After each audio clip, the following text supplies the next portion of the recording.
What if I were to suggest that you play a key role in the awakening world? And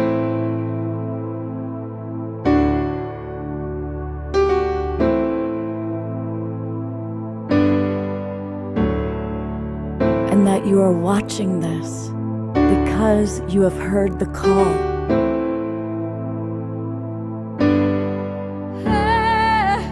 We can start right now by opening our hearts and minds.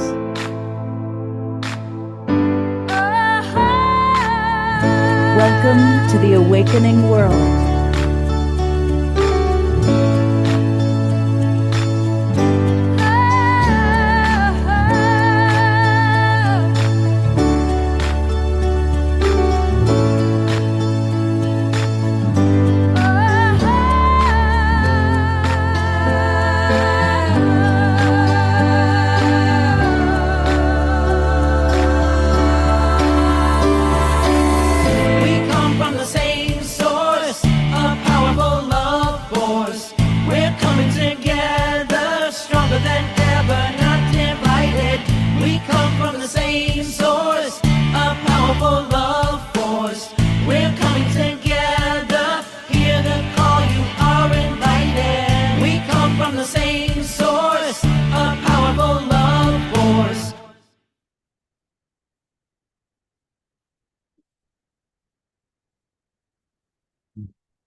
Good evening, everybody, and welcome to the Awakening World. I'm Love Coach Scott Katamas, and I'm really excited about tonight's show because we have several wonderful people with us.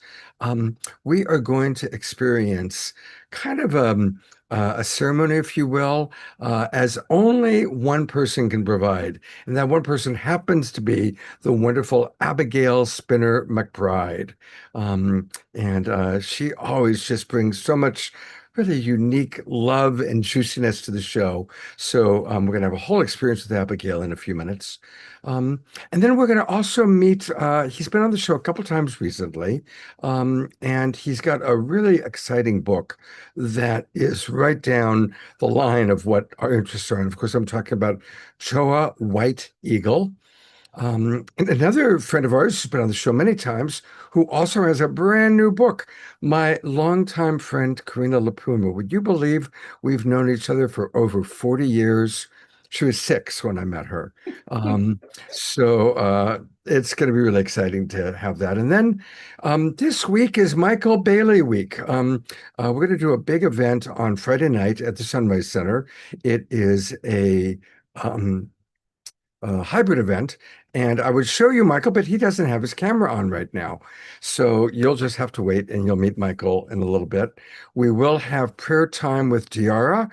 And as always, we're going to start the show in my favorite way to do it. I know it's your favorite way as well. Our beloved Omashar. Take it away, partner.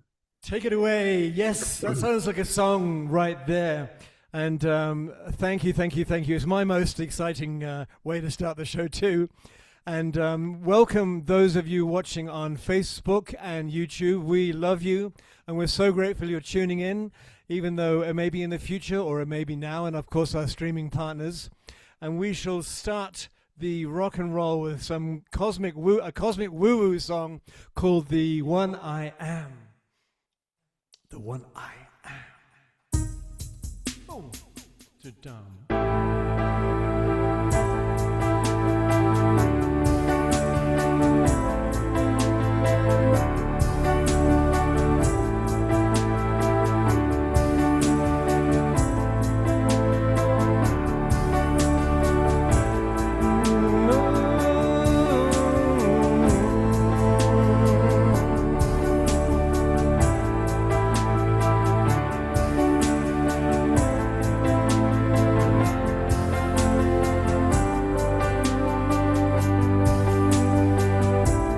One I am has always been here,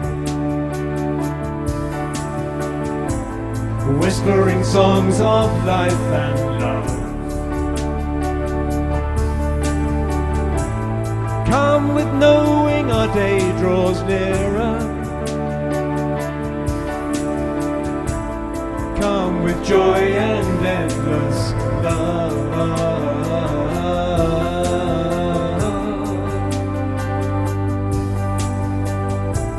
Sacred dancing breathes our heart song. Silent yearning keeps alive. A union blessed before beginning,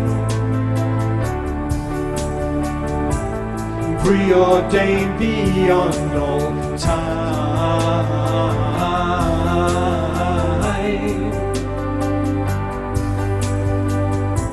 Each step I take is one step closer to you. A joyous stride into the new. Each breath I breathe takes me inside your heart.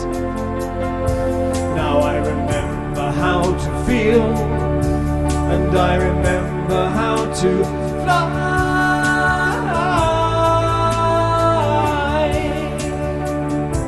The one I am, fly.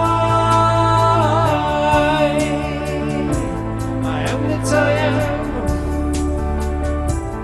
open to our sacred merger, shedding tears of divine bliss. Every movement tells a story. Nothing could compare with this.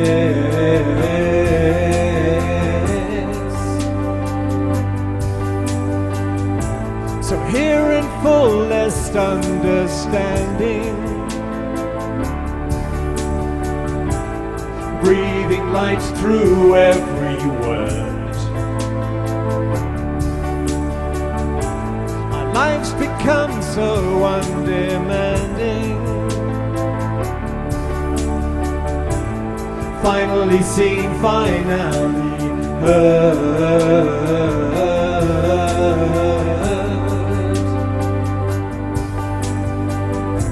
Each step I take is one step closer to you. A joyous stride into the new. Each breath I breathe takes me inside your heart. Now I remember how to feel, and I remember how to fly.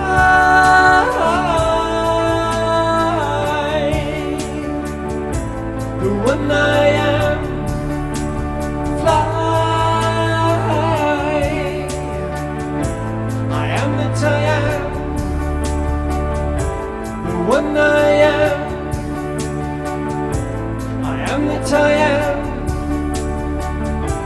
the one I am. I am that I am.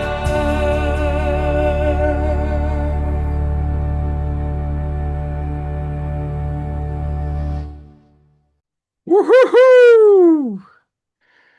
Let's all send twinkle and loves and hearts and all sorts of Did the sound cut out at all? No, we did no sound cut Whoa! out. You did it. Maybe. I mean, yes. Fingers crossed. No, we did it. Thank you. Thank you. Although it was actually kind of always funny when everybody was dancing and they would cut out for 2 seconds and everyone freeze like, and then it would start up again. I mean, it was almost like It's like life, isn't it? There's a thread in it, and if the sound stops, we stop. But why don't we just keep on flowing? It's a good lesson. it is. It is. We're going to go to Abigail in a moment, but I do want to just acknowledge a couple of the wonderful comments.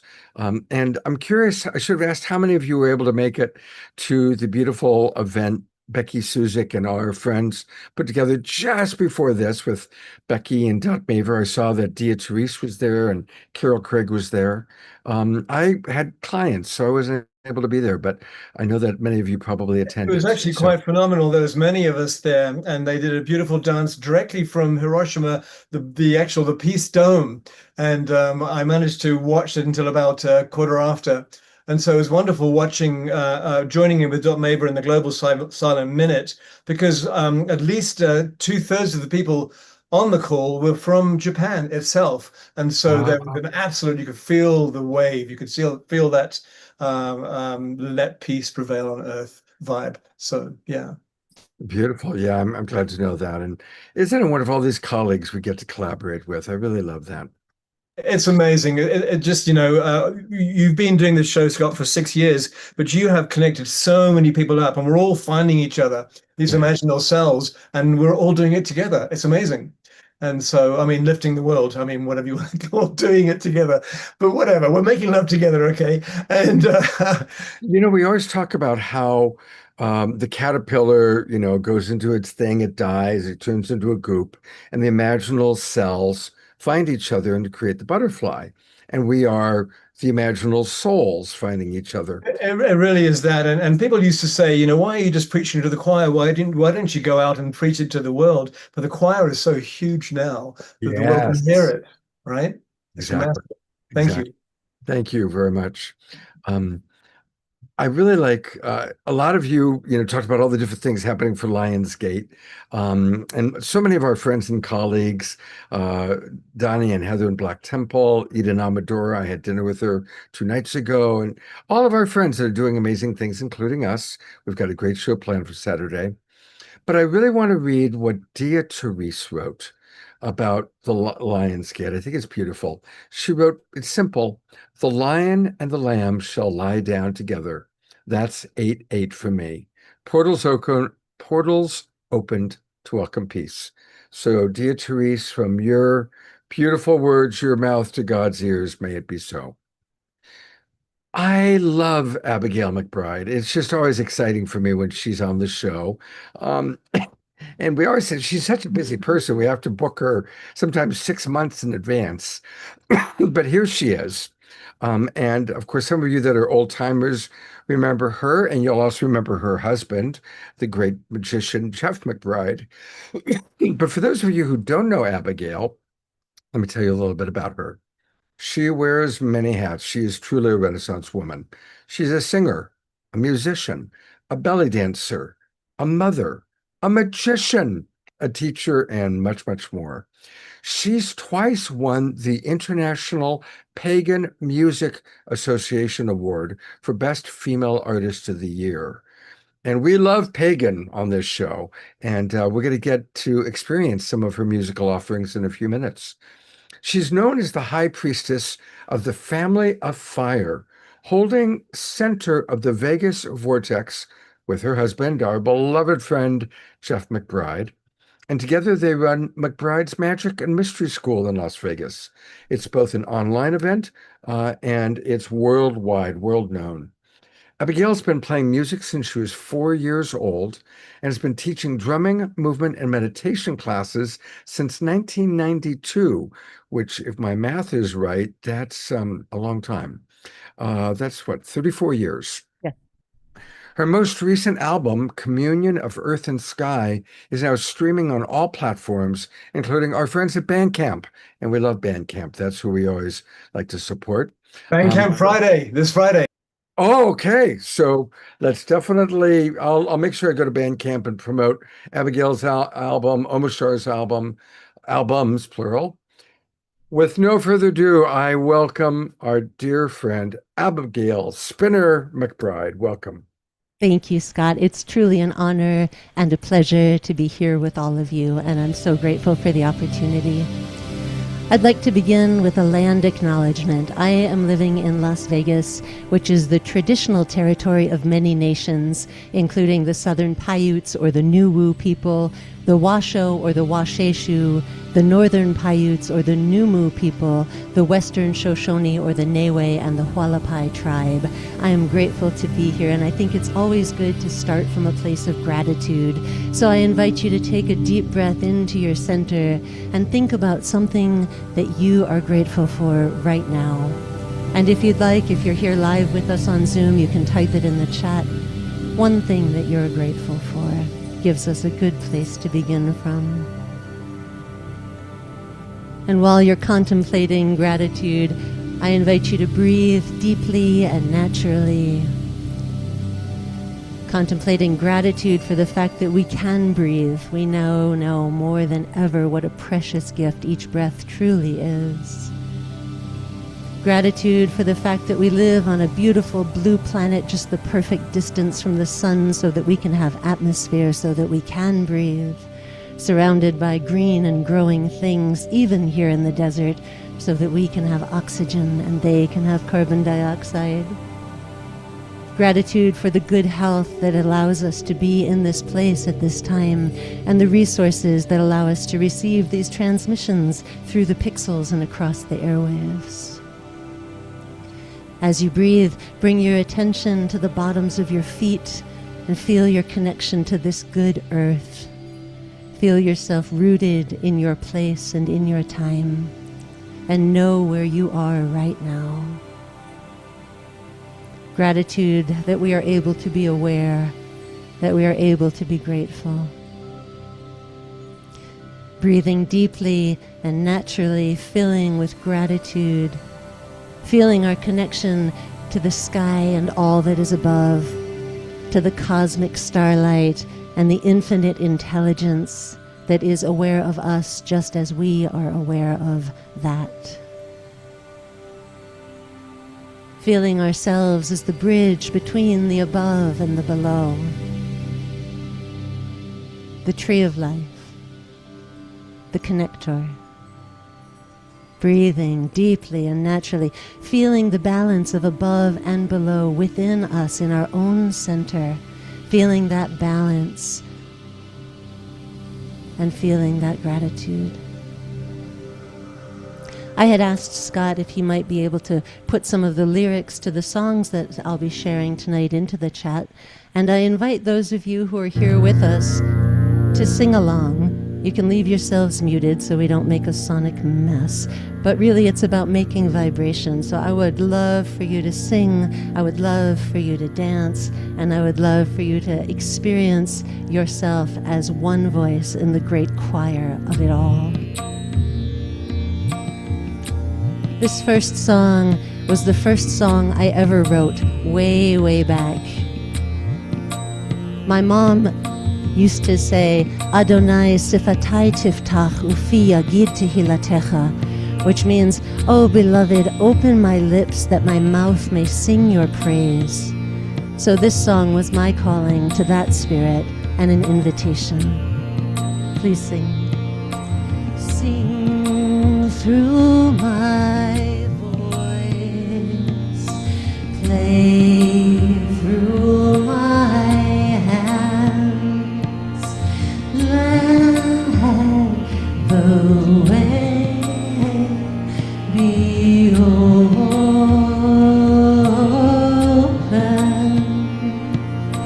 Sing through my voice, play through my hands, let the way be open. And we say, let the way be open, let the way be open, let the way be open, let the way be open, let the way be open, let the way be open, let the way be open, let the way be open.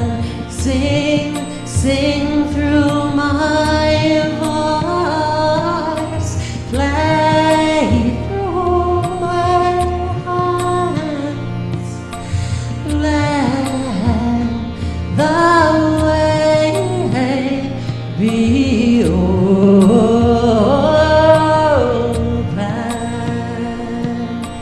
Let the way be open, I said, let the way be open, I said, let the way be open, let the way be open. open, let the way be open, let the way be open, let the way be, let the way be open. Sing, sing through my voice, play through my arms, let the way be open,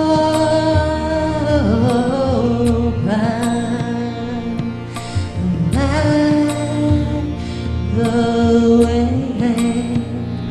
be open.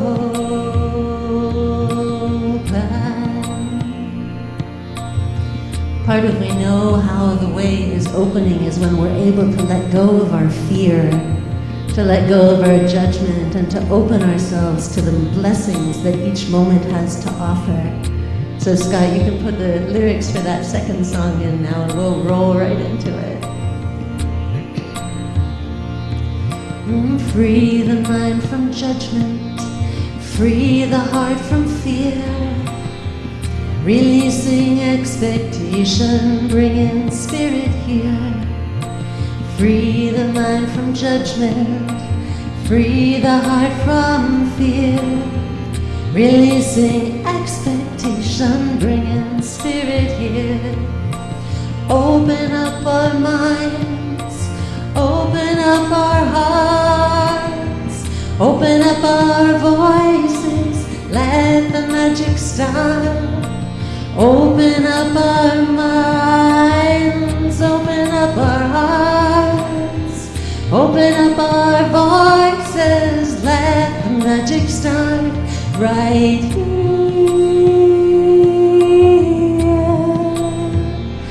right now, right here.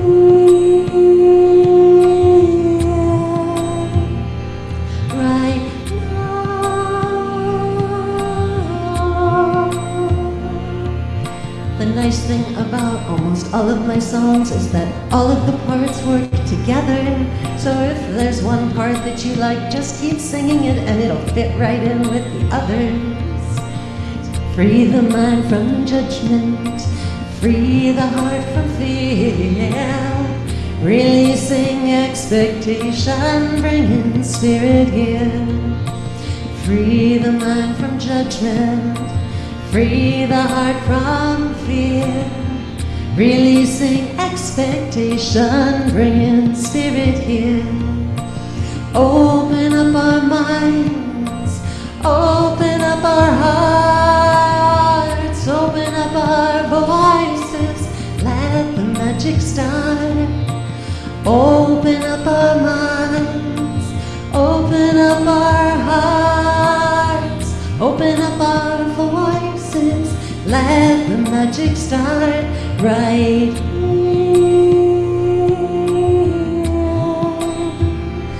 right now, right here, right now.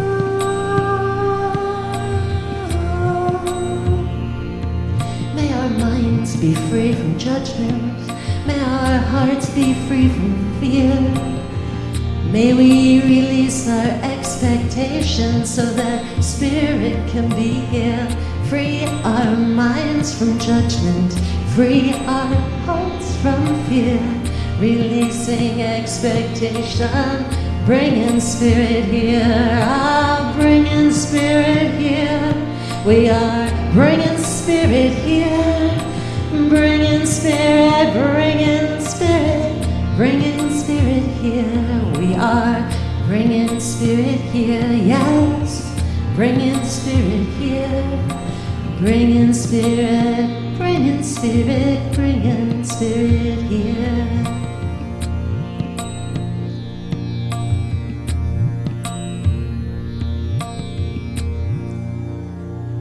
Well, we know living in the desert that it is always good to drink water. So go ahead and have a drink.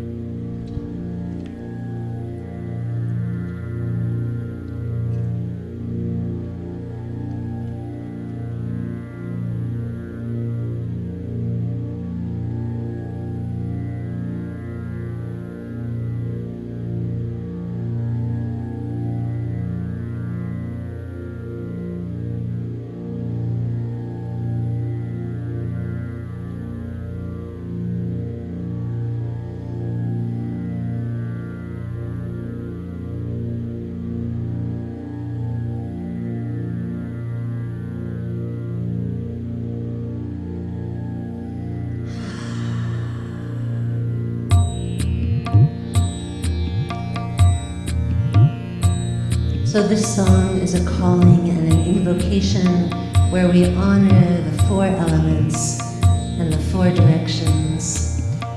Scott's going to put the lyrics in the chat for you. And I invite you to sing along on the chorus if you'd like to.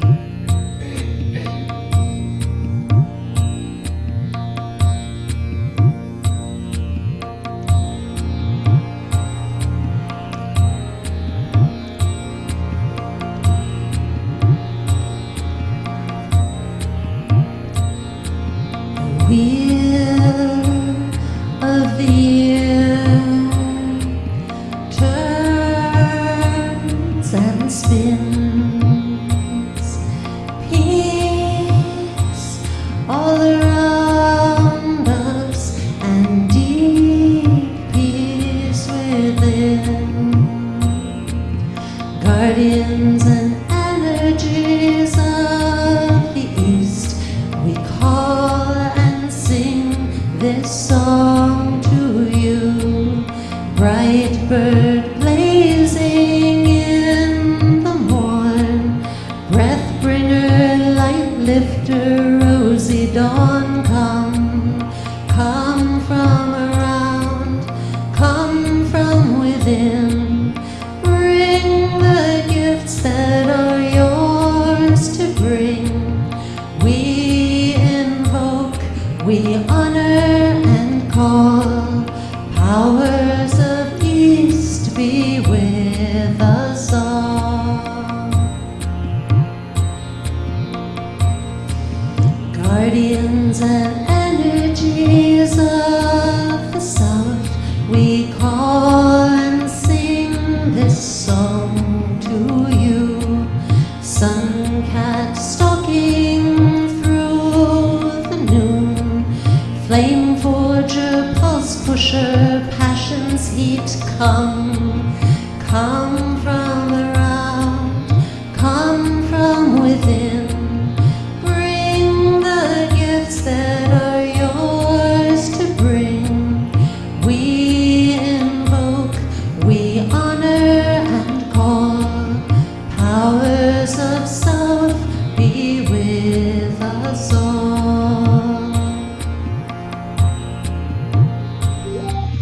Guardians and energies of the West, we call and sing this song to you.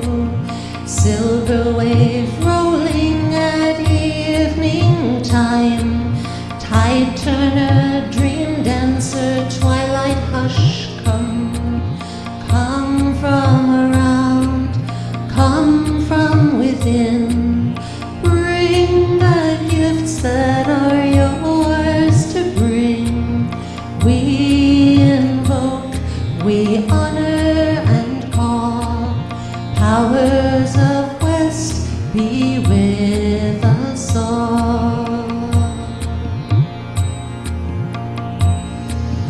Guardians and energies of the North, we call and sing this song to you.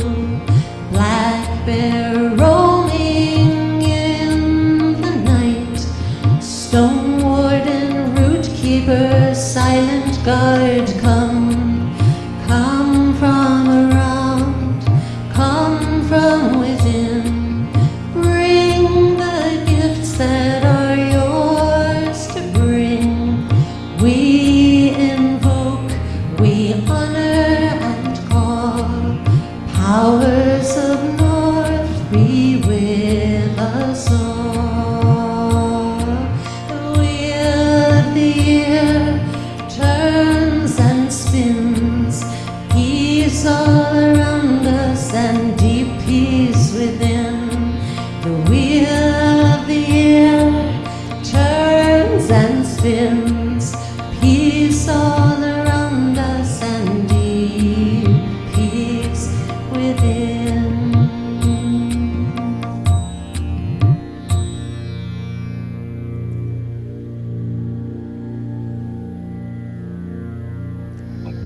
Thank you so much, friends. It is such a pleasure. I'm so grateful to be able to share with you tonight. Let's send some love and some twinkles. She's got more to come, but More to what come. a beautiful trio of musical offerings. Each one just opening our hearts and lifting our spirits. Thank you so, so much. I'm so grateful, so thankful to be able to share with you all. I have something special now, which is a bit of a visualization and a meditation for you. So if you'd like to participate, you can take a couple of slow, soft, deep breaths, and you can close your eyes if you'd like and become aware of your own body. And just for a moment, I invite you to turn your attention away from all the outside events going on and notice what's going on inside of you. Notice if there's any discomfort and see if maybe you can find a more comfortable position. And if you become aware of a tense area of your body, see with a breath if you can let go of the tensing. And then let go.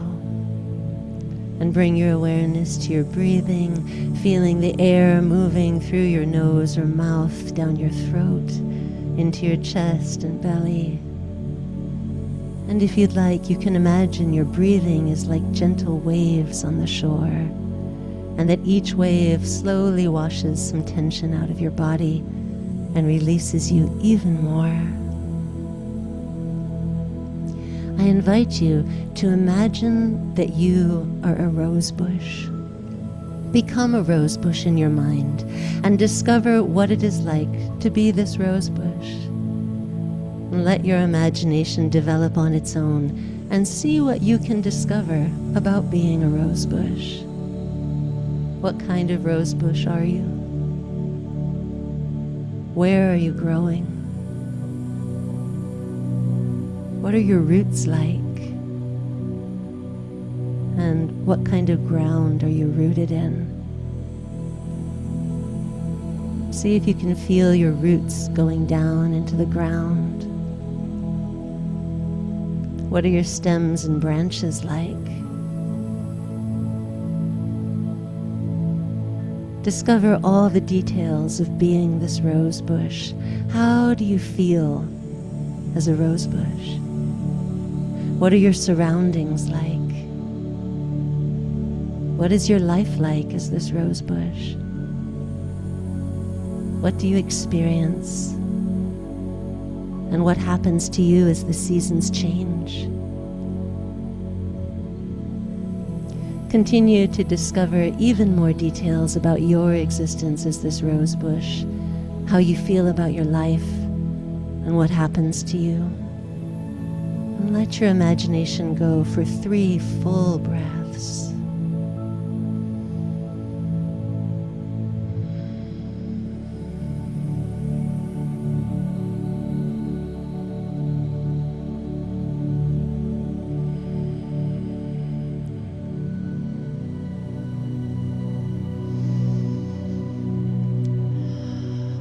In just a moment, I'm going to ask you to open your eyes and return to us here and to express your experience in the chat of being a rose bush.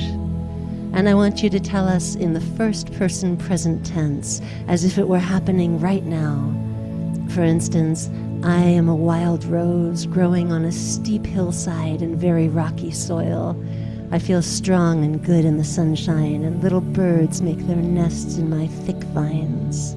Or whatever your experience of being a rose bush is. Go ahead and type that in the chat, first person present tense. You can open your eyes when you're ready and share with us your experience of what it's like to be a rose bush. And if anybody wants to verbally do it, like I'm going to demonstrate, just raise your electronic hand like that. That way you'll come right to the front. And I'd love to hear some of you share.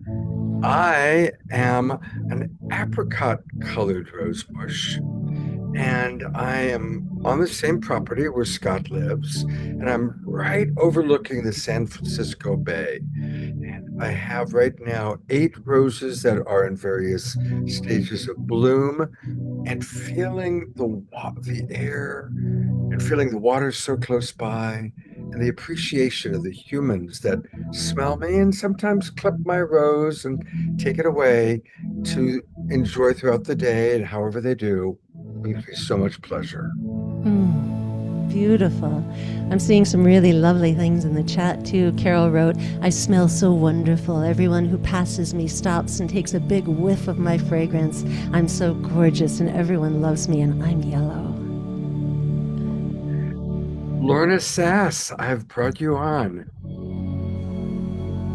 I am blooming fully and dancing in the sun. Lovely. So beautiful. Susan says the thorns protect their little friends. And Karina writes, I am beautiful, big red rose bush with dark green leaves. I am healthy and abundant. Oh, these are so lovely, friends. Thank you so much for sharing them. It's really, really beautiful to see how you are as a rose and for us to witness each other being these beautiful roses.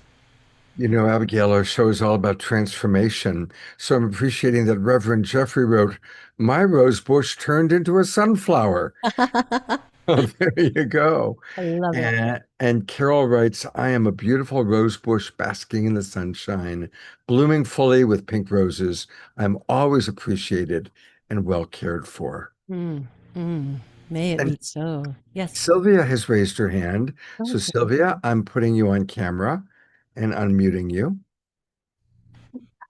I am a peace rose blooming in the garden at the Heath Health and Rehab Center in Heath, Ohio. And I am in the smokers section of the garden. And so I share my blooms with the residents in their wheelchairs and their walkers. I love it. That is so beautiful. Thank you. Oh, thank you, Sylvia. That made my day. Do you want to read the remaining ones, Abigail? I'll read a couple. Let's see. I saw Dia said, I am a white rose in the snows of the Sawtooth Mountains.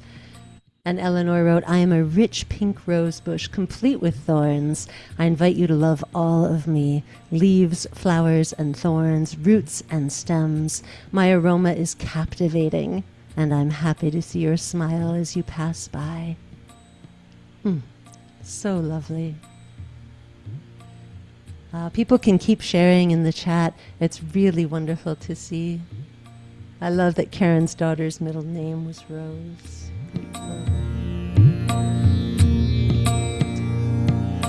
Scott, we're going to go to Make Peace with Your Body, because I think that's going to be an appropriate song right now.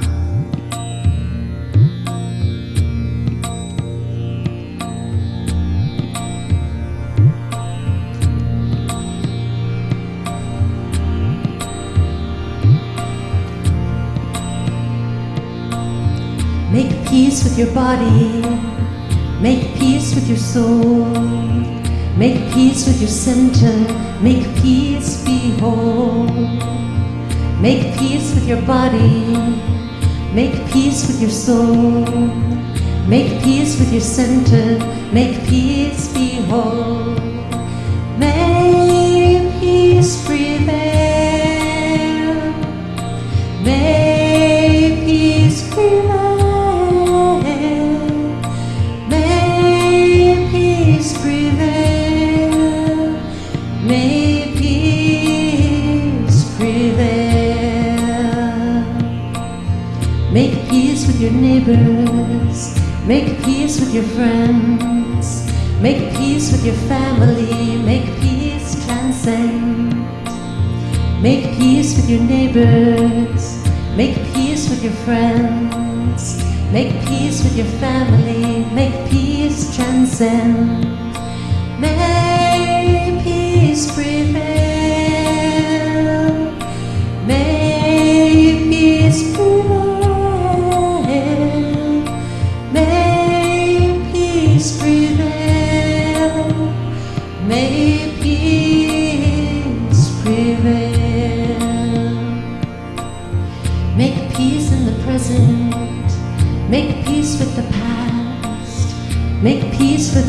future, make peace at last. Make peace in the present, make peace with the past. Make peace in the future, make peace at last. May peace prevail. May peace prevail. May peace prevail. May peace prevail. All together. May peace prevail. May peace prevail. May peace prevail. May peace prevail. May peace prevail. May peace prevail.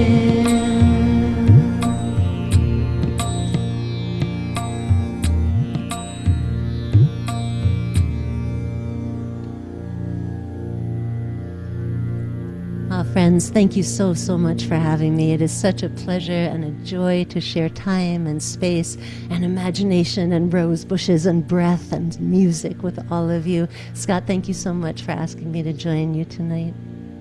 Oh, wonderful, wonderful. And I was able to find you on Bandcamp, which is one of the things that we love about Bandcamp, is that it's easy to find people there. So I want to briefly direct people. And there's two ways you can reach Abigail. She's giving her email address, which is abigail@mcbridemagic.com. And that's one way that you can reach out to her. For those of you that are in the Zoom room, I am going to put that in the chat box for everybody right now, along with her bio, just as a reminder of who this magic woman is. So there she is. I also put where you can find her on Bandcamp, but I'm going to bring up her Bandcamp for a minute here. And Abigail, there's all sorts of wonderful things. I see our beloved Ganesha on one of your albums, Jai Ganesh, and I love Ganesha. He is my favorite. Just love him.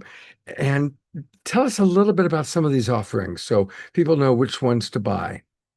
Well, Communion of Earth and Sky is the newest album, and that is a full-on alchemical ritual. So anyone who is experienced in the paradigm of alchemy or is familiar with Western ceremonial magic is going to find some real hidden surprises and treats there. My previous album was called Mindful of Music, and that's a collection of songs that was born at our Sacred Fire Circle gatherings. My daughter Nico did the album cover art for both of those. And you can find a lot of my songs. I know someone had asked for that May Peace Prevail song, and I'll put it in the chat which album that one was on. I've actually released quite a number of albums. Some of them are on Bandcamp and some of them are on Spotify and other streaming platforms. If you look on Abigail Spinner McBride or Abby with an I, Abby Spinner McBride, you'll find me there. And of course, email me. Please keep in touch, abigail@mcbridemagic.com if you have any questions at all. Thank you again, Scott. Let's go to Gallery View and all send her love, twinkles, and appreciation. What a beautiful, beautiful, just an amazing 40 minutes. Thank you so much, Abigail. Thank you. Love you very much. Love you too. Wow. All right. How are you all feeling? My heart is just so open from her beautiful music. And we've got amazing presenters, and I'm really happy to bring on right next is Joa White Eagle coming to us from his van. And welcome, Joa. It's great to have you back with us. Thank you. He's been on the path of awakening since 1976. And if my math is correct, that's 50 years ago when he had a near-death experience from a motorcycle crash. For 50 years, he has studied and educated a large array of holistic healing and spiritual practices, earning 2 master's degrees in spiritual psychology. And for the last 14 years, he has been educating a master's degree in holistic psychology at the Spiritual Leadership Academy. And so he's an extraordinary guy, and you've got a new book to share with us. So tell us a little bit more about yourself, and would you like our audience to know? Yeah, I still got that song in my head. Yeah, Let me too. peace prevail. Yeah, let's keep that I song in hope our it's heads. okay with you, Abigail. I recorded a little bit of it for myself to just be able to sing some of these to myself. Absolutely. That's how you know it's working. It's working. It's working if it's sticking in your Yeah, head. because Also I'm going put to be them- doing Go I'm ahead. going to be doing a peace walk. It's a global peace walk that's happening on the 19th of September here in Sarasota. So we'll be at a big park, a lot of people, and I'm going to sing that Great. song. Make it your theme song. Yeah, I'll let people know who it came from. Thank you. So, all right. Well, yeah, I've been teaching spiritual psychology for 14 years. The college used to be called the University of Mount Shasta. That's where I lived for 21 years, and then it also was called the I Am University of Spiritual Psychology, and then we just recently changed it to the Spiritual Leadership Academy, and yes, I have a book coming out, and I'm very excited about it. It's called Celebrating Christ Consciousness. True happiness is not rocket science. And yeah, so I was guided to do this book and didn't really know where it was going to go. And then I was guided to get into study the Gnostic teachings of Christ, and it just blew me away. It's really fascinating, this information that's come out. There was actually two Christianities. The outer teachings, which you see, most of the Christianity you see today is we would call the outer teachings, which is about belief. And you must believe. And which to me has become a spell, to tell people how to believe. So the Gnostics is very different. Gnostic gnosis means to know, but not intellectual knowing. It's to know who you really are, that you are spirit, and to not just intellectually know that, but to really get it in your bones. And the teachings are amazing. And so much of it came through Mary Magdalene. And so I tell you, what happened was the Gnostics were killed. If they, eventually if people found out they're teaching it, they'd kill them. So, and they burned all the records, they thought, but some Gnostic monks, this is back like 150 years after Jesus' passing, these Gnostic monks saw that, they're going to have to burn their records or get in big trouble. And so they put them in a jar, a big jar, and buried these records in the Egyptian desert. And they were found in 1940s, and they couldn't figure out how to read them until the 1970s. And really, it's just not really recently that these interpretations are really coming out, and it's just blowing people away, blowing me away for sure. And it's very much about what the monad is. The monad is the oneness. It is also called the Godhead. But what I love about this teaching, because I've studied the I Am teachings for years and love it. And but there's kind of a reaching up, it's like, oh, there's all the angels but the way the monad is taught, it's the ground of your being. And it's really shifting me. I'm a triple Aquarian, so I tend to really be up there in a lot of ideas, and it's really grounding me in spirit, and to really study this and learn to practice it. It's very direct teaching too. So in other words, this information came mainly from Jesus after his resurrection. For the weeks afterwards, he appeared to the disciples, certain ones, particularly Mary Magdalene, John, and a few others. And this is the direct teachings. In other words, when he taught in the Bible, he taught in parables, he taught very poetic, so people could read it in different ways. But most of the Gnostic teachings are, this is the practice, like yoga. This is what you do. And so he really taught us how to do what he did. And so that's what's really there. And so I'm bringing this through in my book to make it as simple as possible and understandable. And it's very exciting. Very exciting. Yeah. You know, you're speaking our language, Joe. So, you know, we've had many people sharing about the Gnostics book. Okay. And we've done probably now at least 15 shows about Mary Magdalene. People that have, you know, that are scholars that have studied Mary Magdalene. We recently just had the Mary Magdalene feast day, and our very own Christy Michaels is actually right here with us. And she's certainly become an expert on Mary Magdalene and her teachings. I've brought her up on screen spontaneously. She was not expecting this. But I'd love to, you know, maybe just even have a little dialogue of, my understanding is that there were two primary sects of Christianity. There was the Latin sect, which were converted Romans. So they still had that Romantic conquer the world. So they decided, well, we'll conquer the world through Christianity. And then there was the African sect, or the Essenes, who were all about embodying the teaching of Jesus.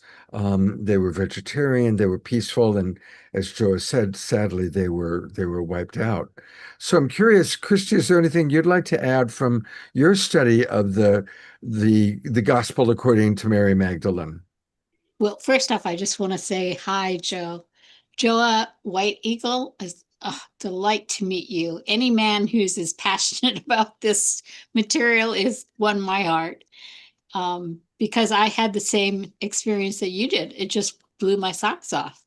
And I just went, whoa, this is so great, because it's all about going within and getting that knowing at the level of the heart. Yeah. And so, oh my God, does that make a difference? Oh, it's so delicious and wonderful and lovely and open-hearted. It's just like the way this show started. True Gnostic expression of joy. So I celebrate you, and I'm looking forward to your book. This sounds wonderful. Thank you so much for taking it on. Yeah. And bringing the message forward, because, you know, I think for me, what I learned was that the dogmatic or Genesis version is more, I am a sinner, and therefore I need the priest and I need to be saved and everything, where the Sophic version is, I need to remember who I am. And she's here helping me, trying to remember the truth about who I am. Yeah, and the part about this being saved and all that, that's all written by the Romans. As far as I'm concerned, we could just remove the Romans part of the Bible, and that was 300 and something years later, and the Romans wrote it for their benefit to do what they wanted to do. It wasn't their word. Make you obey and purify you so that you can find true love in a man, right? And get your prince and just indoctrinate the hell out of people and give us your money too. Tithe 10%. Come on. We could use some money over here. One of the things I like to share, because this book actually puts together a lot. So I bring in Bashar in there. So we work quite a few different Paramahansa Yogananda. He had a quiet connection to Jesus. And so there's a lot I'm pulling together in this book to kind of give us a new or a deeper, more accurate cosmology. And then to bring it into our life. How do we live this in our life day by day in a simple way, not get carried away, you know, trying to overdo it. And so, and one of the things I want to share is that there's a real shift when you learn to identify yourself as divine, as the soul, as God, having a human experience, to really start shifting like that. So most of us, including myself, have been identified to being human, and then we're, trying to own the spiritual side. But what happens when you really flip it? What happens when you really get that you are the monad? You're a Yeah. God looking through this body. You're a God coming through, looking through, connecting with others. What's it like to really, really get into that? So that's Yeah. this book's about. And then you own the human issues. You own them. They're there. You're not, no spiritual bypass here. It's Right. there, but you're owning it from pure awareness. And that's It's when, perfect that Scott put you and I on together too, because the other piece of it is the balance. Because in order to be whole, you have to have both masculine and feminine, and the pleroma, which is all that is the fullness of the divine, is balanced. And we have fallen so out of balance. We have only the patriarchy up here, and the divine feminine has been this little blip on the radar screen, just barely getting noticed and visible. So this all brings it up forward and brings it together, and then we have true oneness, and Yeah. we can know that we are all made of the same cloth, the love of God. So exactly. this Yeah, share freedom- that the true Trinity is the Divine Father, Divine Mother, which is the Holy Spirit, exactly and the soul. It's us. right. So that's the true Trinity. And then we have the bioenergetic cross, which is the higher self merging with the lower self at the heart.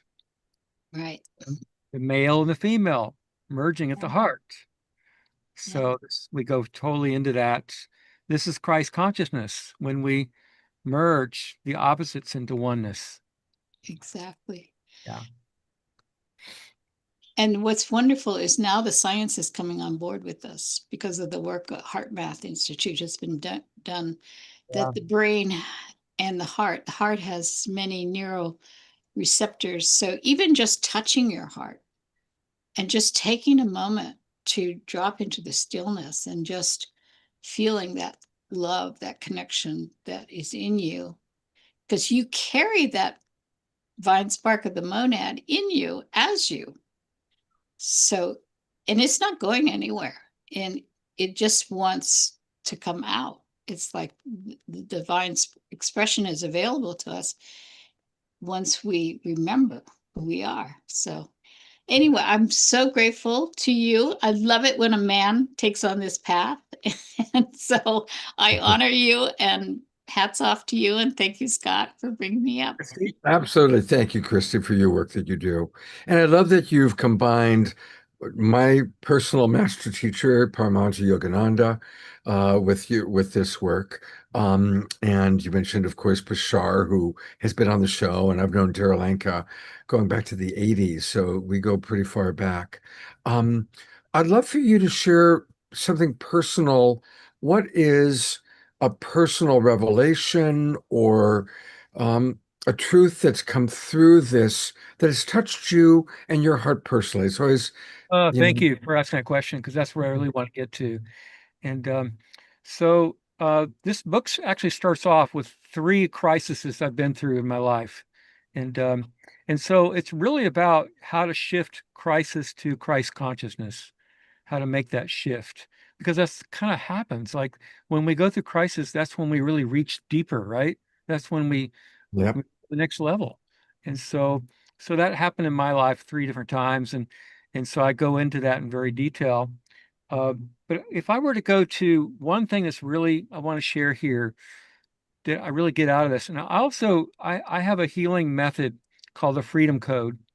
And so I clear all these different emotions. But I tell you, the number one emotion that we've got to clear, that's one of the most challenging emotions, is unworthiness. Yes. We like don't feel worthy of the divine, of the source, of the infinite abundance that's available to us. And because of the way we were raised, because of all the religious programming, on and on, it just goes on and on. So the real work is, if you just focus on I'm worthy, and also own those parts of yourself that don't feel worthy, because as you own them, it creates a shift. You really start choosing it when you own those parts of you that are feeling unworthy, because it's insanity. It's the insanity of the human race.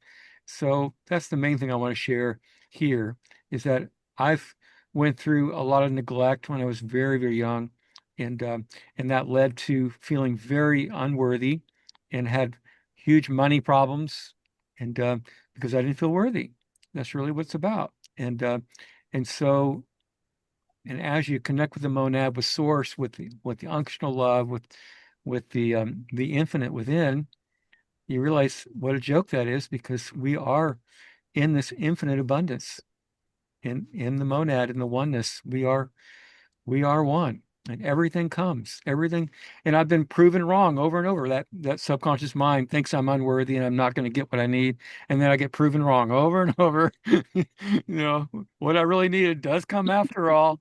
And so it's time we get it, that we're all worthy. You're absolutely right. I believe that shame, I call it shame, is the great human epidemic. And sadly, the Roman approach to Christianity became a shame-based religion. Like you all just said, it was all about sin. And to remember that sin is an archery term. It means to miss the mark. And we all miss the mark sometimes, but it doesn't mean that there's anything fundamentally wrong with any of us. So I'm going to bring up your book that we've been talking about, and it looks wonderful. Celebrating Christ Consciousness, and it's now in pre-sale, only $7, although and it's nice that that's your minimum, $7, but people can pay whatever they want to pay. And it's a beautiful looking book all about walking in peace, and we are the Global Peace Tribe, so it's perfect for you to be on with us. I put it into the chat box, and I'm going to leave it up for a moment for our friends that are watching on Facebook and YouTube. Just take a screenshot, and that way you'll see the URL, because it's a little bit of a funny URL. It's kind of hard to memorize. So just take a screenshot, and that way you can grab it.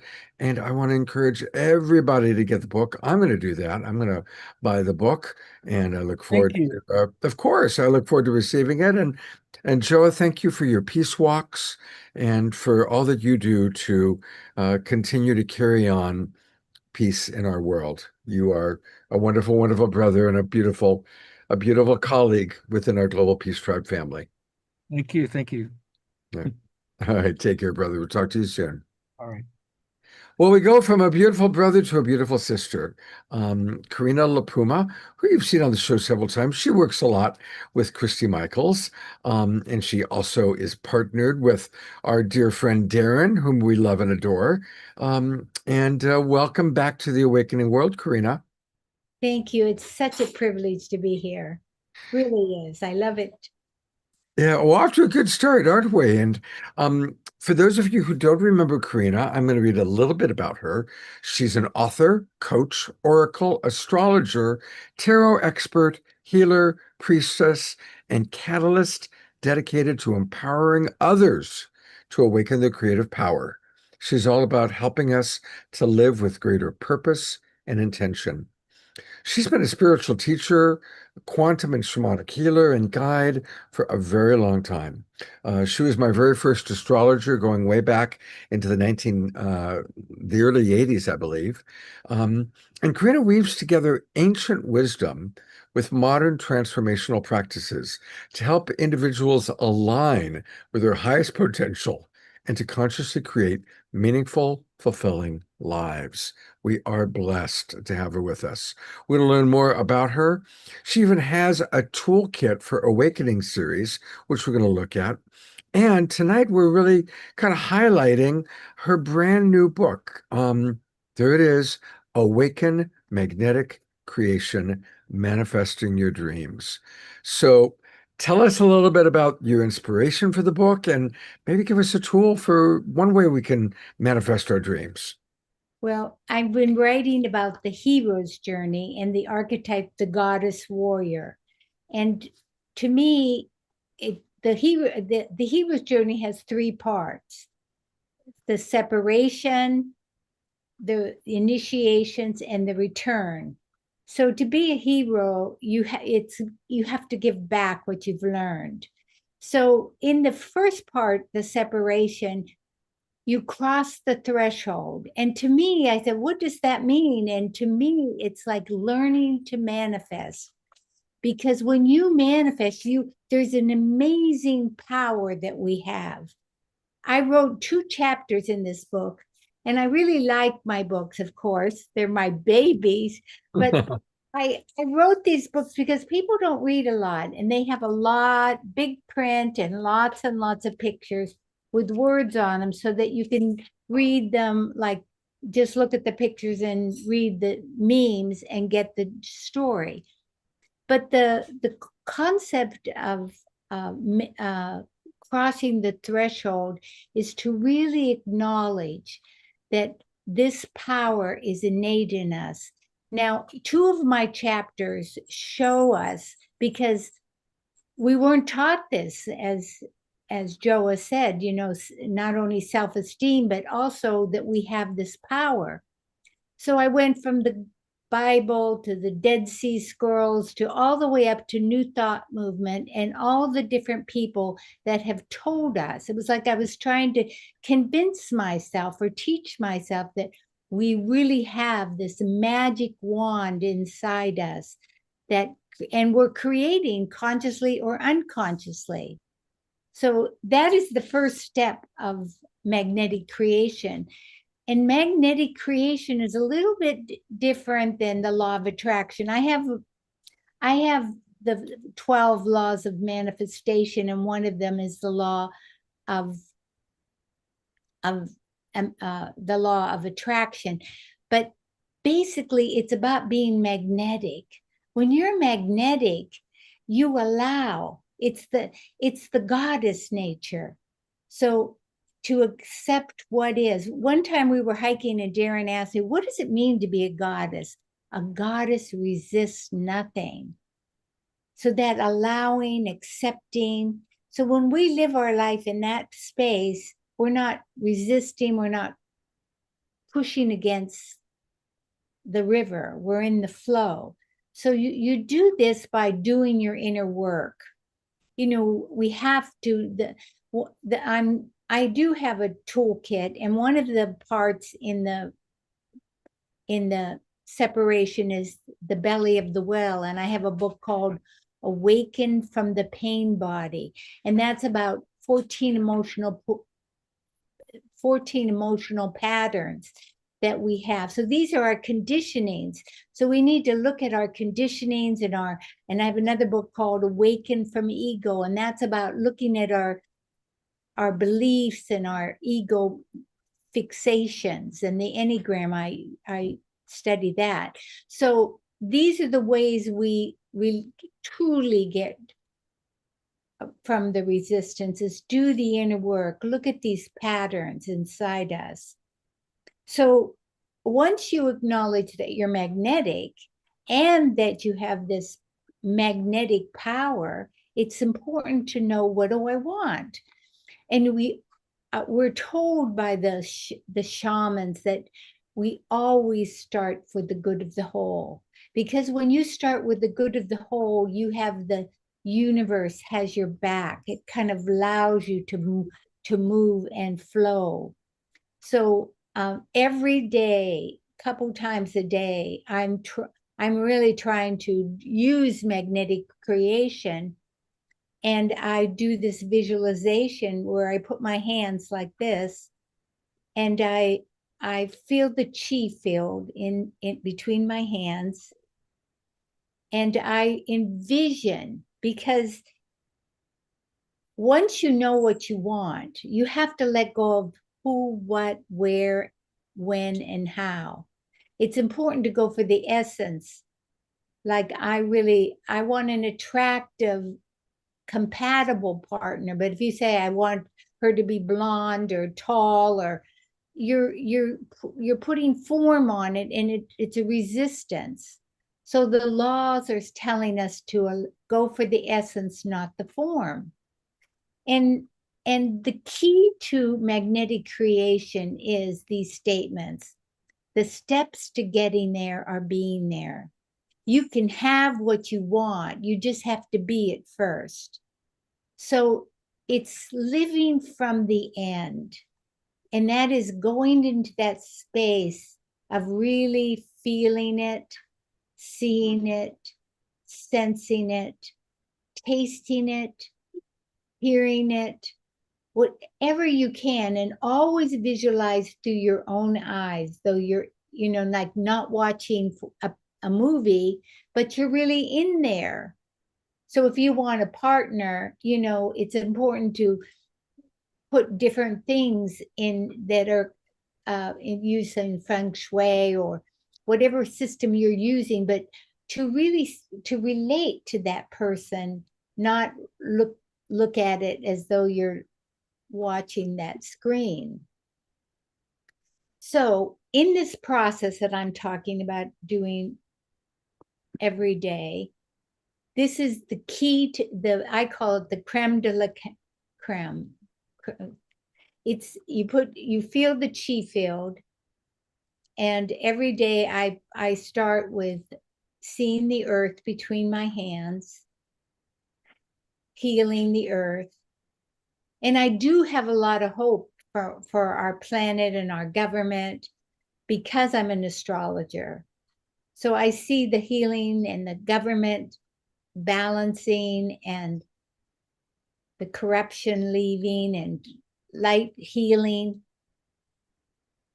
And then I go into this space of, for me, it's the embodied radiance or the embodied goddess. And what I do is I'm putting my feet on the ground, hands like this, and I kind of put my shoulders back a little bit, and I become feeling the radiance in my body.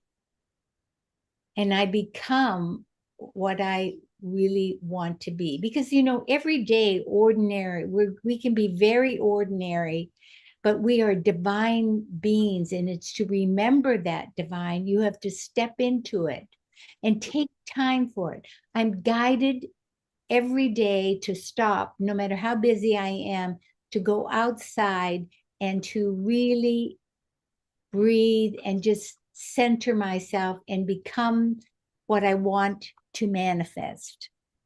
I do it right before I go to bed and right before I wake up, and I do it during the day.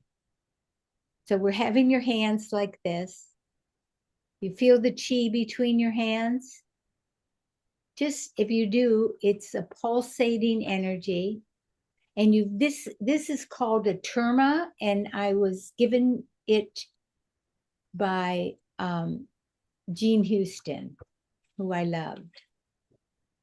And okay, so I'm just going to give you the details. So I feel this really vibrating between my hands, and I'm seeing my new book being received and open and influencing. I'm feeling my body strong and healthy and vibrant, my mind clear and sharp, my emotions calm and yet passionate, and my spiritual nature flowering, just living in that space.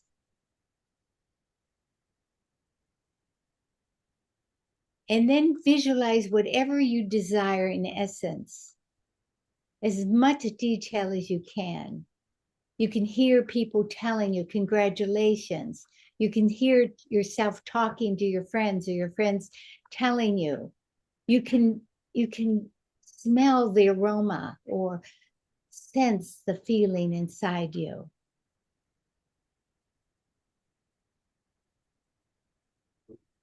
And then you put this by visualization into your left hand. And you bury it in the past. because this is a quantum manifestation, and the past and the present are one. So anywhere, it can be a drawer, it can be a mountaintop. I do it in my backyard on one side, and then I start again, and I do the same thing like I've never done it. I put my shoulders back, feel the light come in. I visualize my book being filled with light. My body strong, my mind clear, my emotions calm yet passionate.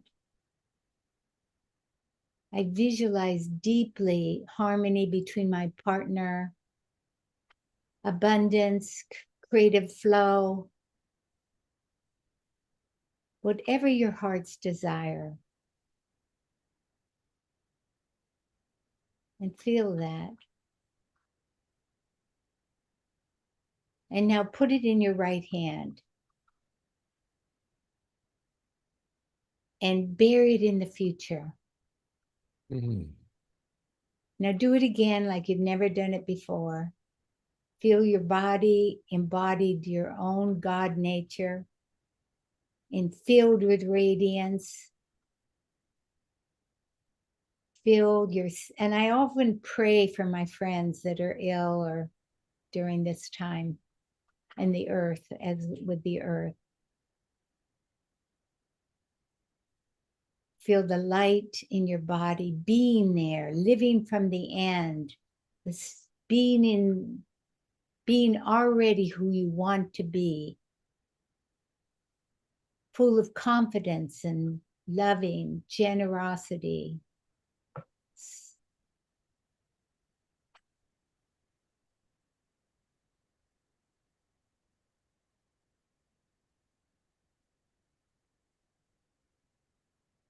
See what you want to manifest. Be who you want to manifest.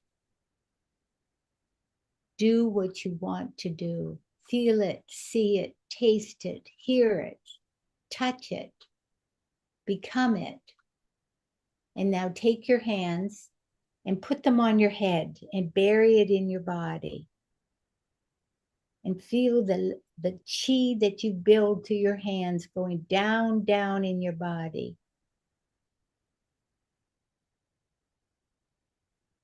And really, and the last step of the hero is to allow and expect. And there's a time that it takes often. So the more you're in your body, this is about embodiment and grounding inside.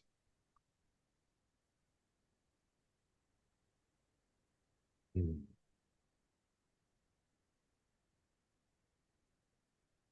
So magnetic creation is very practical, grounded, doable, and we can make a better world. We can manifest what we truly want.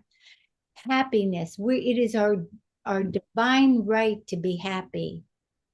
So start consciously creating, because you're unconsciously creating. And then when feelings come up, take care of your feelings. Let them flow, let them go, and allow your spiritual essence to shine and your practical dreams come true.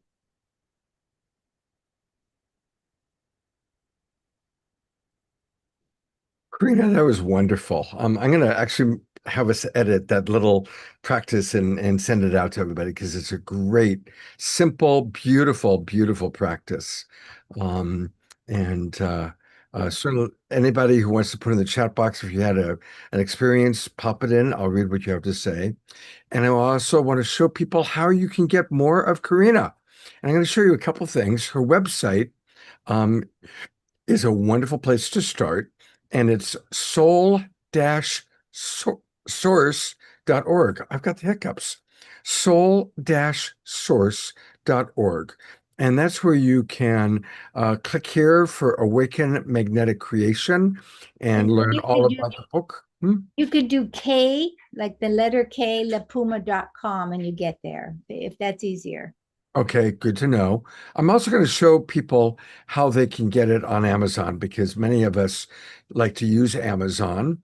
And so that's another option. Oh, whoops, I'm on checkout. Where'd you go? Here we go. Here you are on Amazon. And just like I bought Joa's book, of course, I'm going to buy your book as well. But everybody, you can just go to Amazon, put in Awaken Magnetic Creation, and it comes right up. And wow, I just bought 2 books tonight. So, Karina, thank you so much. Yes, Scott, for doing this wonderful work and bringing this huge tribe together. It is such a joy, and he was a wonder boy back then too. I've had a very blessed life. I've had a very blessed He life. was a producer like a teenager almost in LA. I mean, he was amazing then and is now. Yeah, well, thank you. Likewise. It's amazing that we've known each other as long as we have. It's really beautiful. It's wonderful to watch how you've grown and evolved. Now, I've got to ask you, you said that you have hope for the government and our future because you are an astrologer. Can you share with us a little bit about that? Well, there is a mini trine with those transpersonal planets, Uranus, Neptune, and are in a trine. Now, in the 60s, they were conjunct. And so that revolutionizing energy is now in a very positive and transformational energy. Now, it's not manifesting in the world as we see it now, but it is the seeds are right there. And in the midpoint of that is Neptune. So these universal transpersonal, they're called the ambassadors of the galaxy, are moving together for 3 years. Now, Pluto's in Aquarius, and every time Pluto was in Aquarius, there has been a misuse of power. And the French Revolution and the United States, even though the Constitution was in 1776, the country did not form until 1881 and 1781 or 1783 when the Treaty of Paris. But this was Pluto in Aquarius. I mean, we became a country, but we were fighting. So this is a time of, it's for the people, by the people. And we recently had a Pluto, Jupiter forming like a 4-legged structure, which is expansive and grounding. So this gives me so much hope in the world that we are in a positive, universal, transpersonal time. So I am sure inside that this is the last, stronghold of the patriarchal, the top-down power that they're holding on for dear life, and they're trying to get everything they can. But it's like we're going to succeed. I believe it. Beautiful. I believe it too, but it's wonderful to hear it from your astrological wisdom because you are a wise astrologer. So that's great news and very, very exciting and inspirational. So, Karina, thank you so much. There's some chat messages coming to you in the chat box. And we're going to go to Omashar for a song, but Diara is asking for people to put your prayer requests in the chat. And when his song is complete, she'll make her prayer list. We still have another wonderful presenter, Michael Bailey, but Diara is becoming more and more efficient in her prayer gathering. So I want to acknowledge and appreciate you for that, Diara. And again, thank you, Joa, Karina, and of course, Abigail. And we've got a lot to integrate, and the best way to integrate all of it is through the music of Omashar.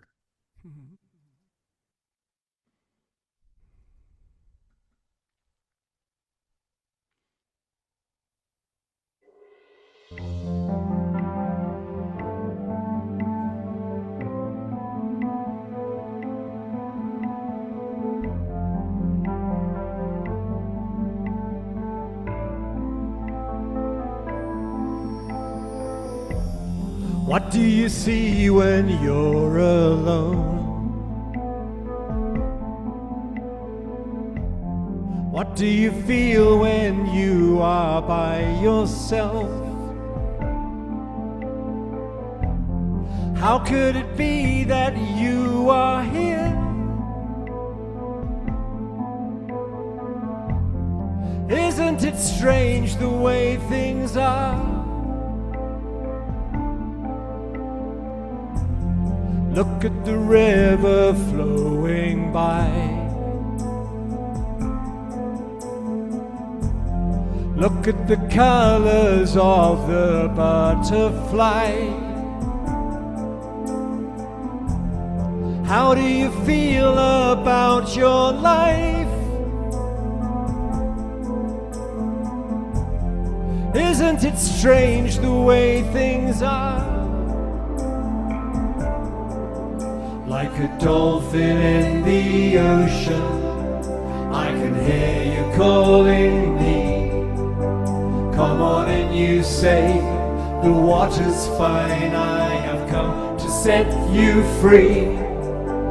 You have never been alone, my friend, I was just a thought away.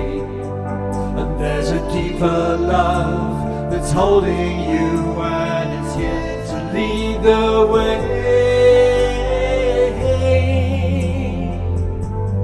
La da da da.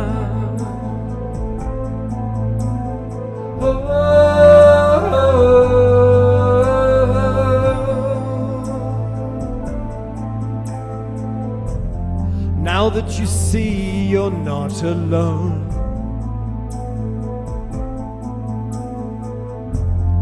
and there is no such thing as by yourself, there is a hand that's lifting you into the presence of yourself. Life is a tale that never ends.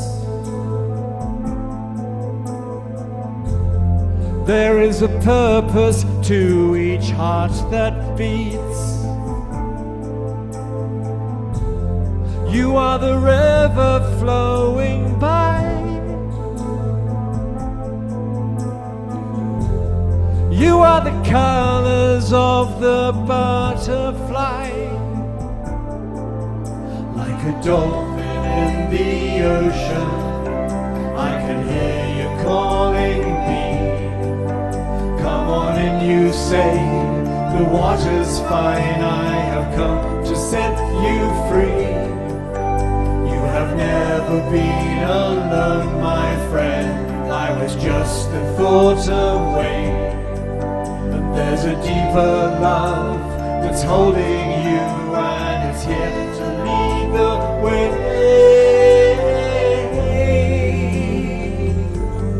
La da da.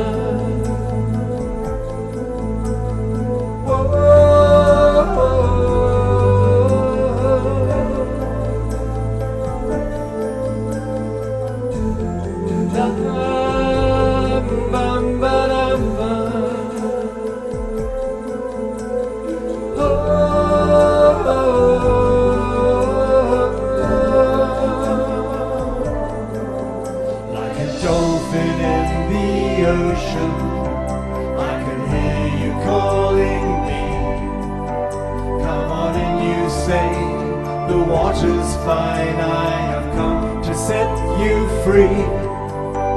You have never been alone, my friend, I was just a thought away.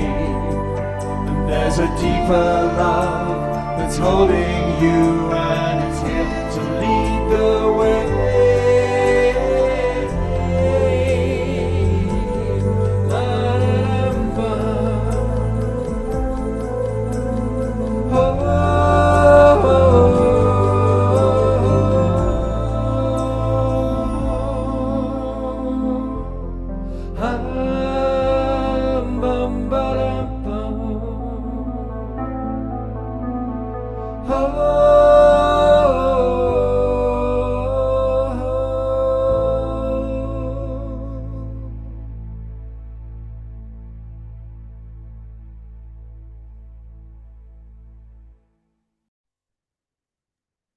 Love that song. Absolutely love it. It's got such a haunting melody to it. It's beautiful.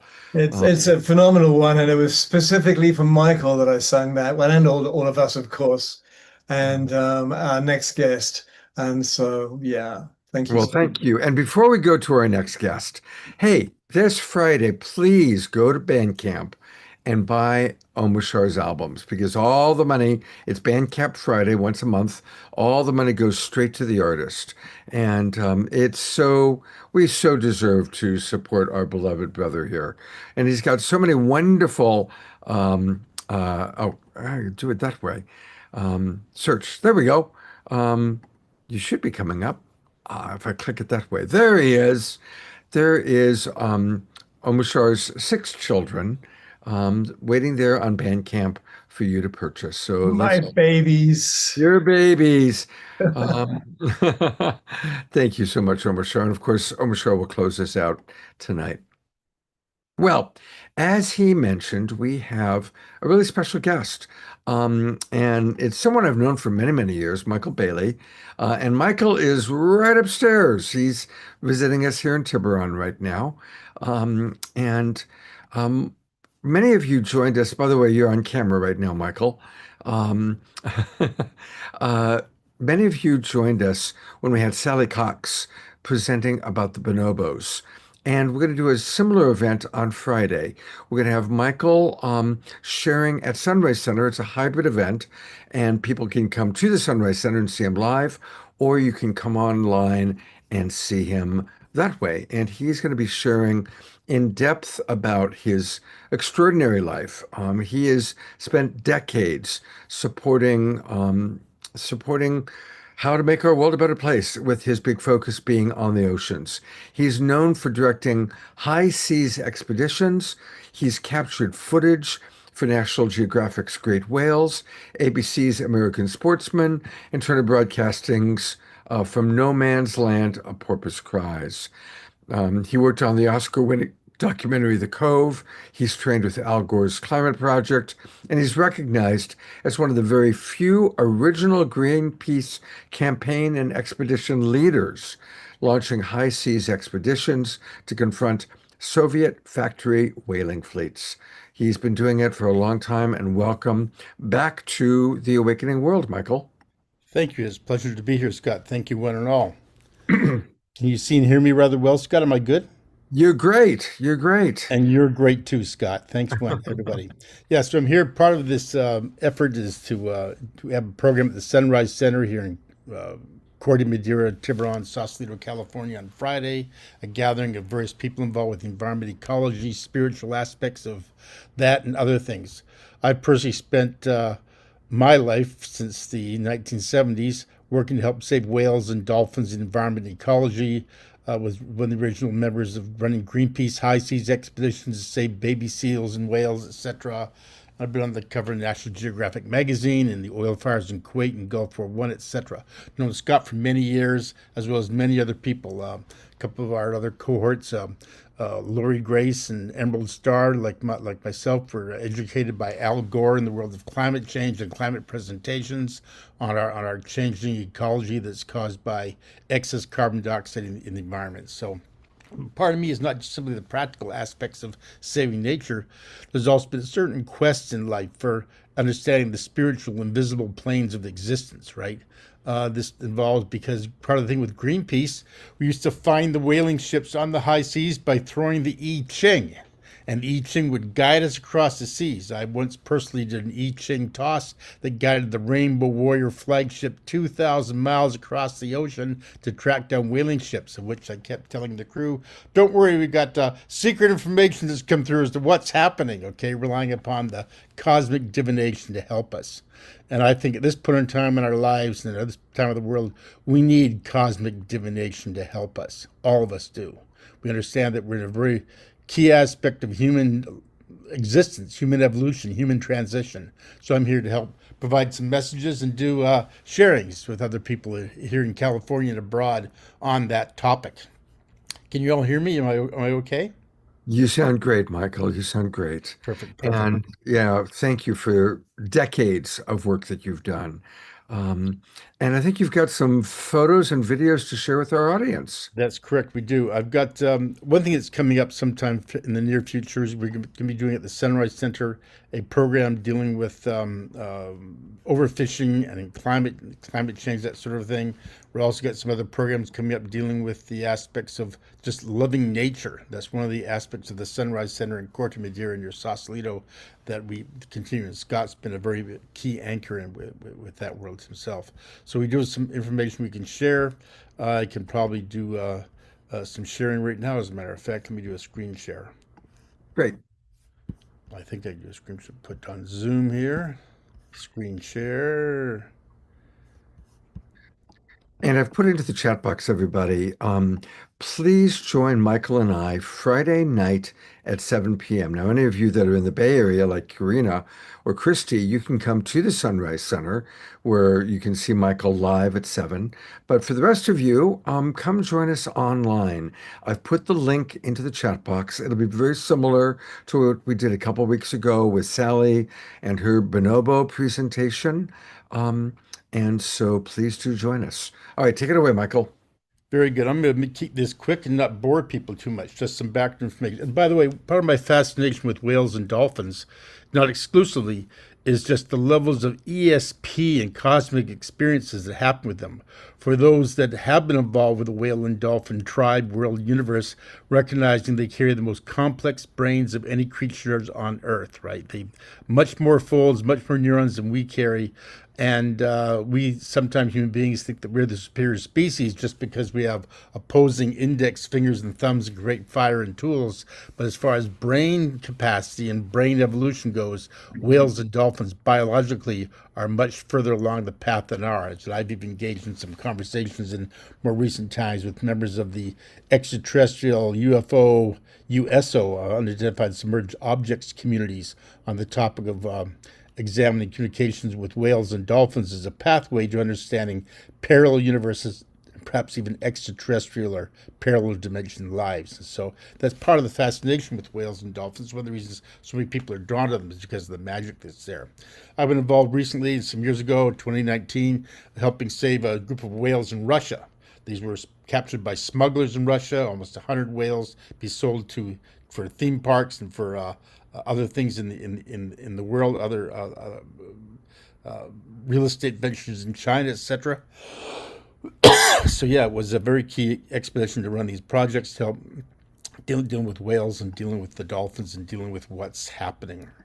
So we did this campaign to help protect them in Russia, help Leonardo DiCaprio and Vladimir Putin. Leonardo DiCaprio kindly posted to a petition page that he was interested in having the whales saved, and 4 days later, Vladimir Putin announced on national TV in Russia that he was interested in having the whales saved and that sort of thing. So that's an example there of what we can do sometimes fairly simplistically is get individuals behind campaigns and running projects.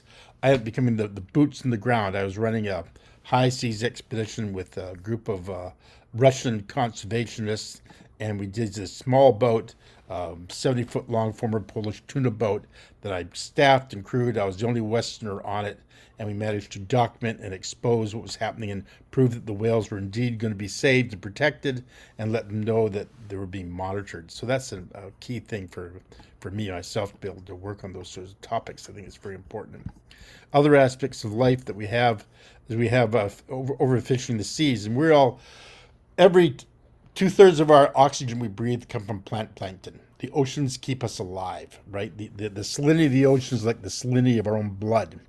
We're basically living oceans ourselves with our lives. And so at this point in time, we really need to understand why the oceans are so important and to apply educational tools in our own communities to the oceans themselves.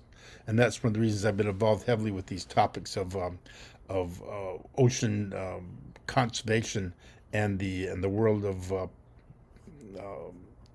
plastic in the sea. So I'm going to pop some. I'm going to pop on a little bit of a. Let me move this. Is it moving? Not yet. It's not moving. That's not moving. Well, I think you have to stop share screen. maybe that's it. I'll stop share screen. Then you can see me. Voila.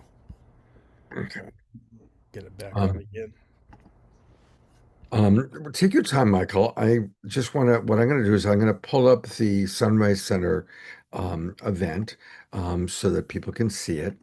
And again, I've put into the chat box where people can register and join us. Please join us this Friday night at 7 p.m. It's going to be really, really wonderful to, really hear the full program that Michael is putting together. And of course, if you can join us in person, that would be great. But if not, please join us by coming online with us.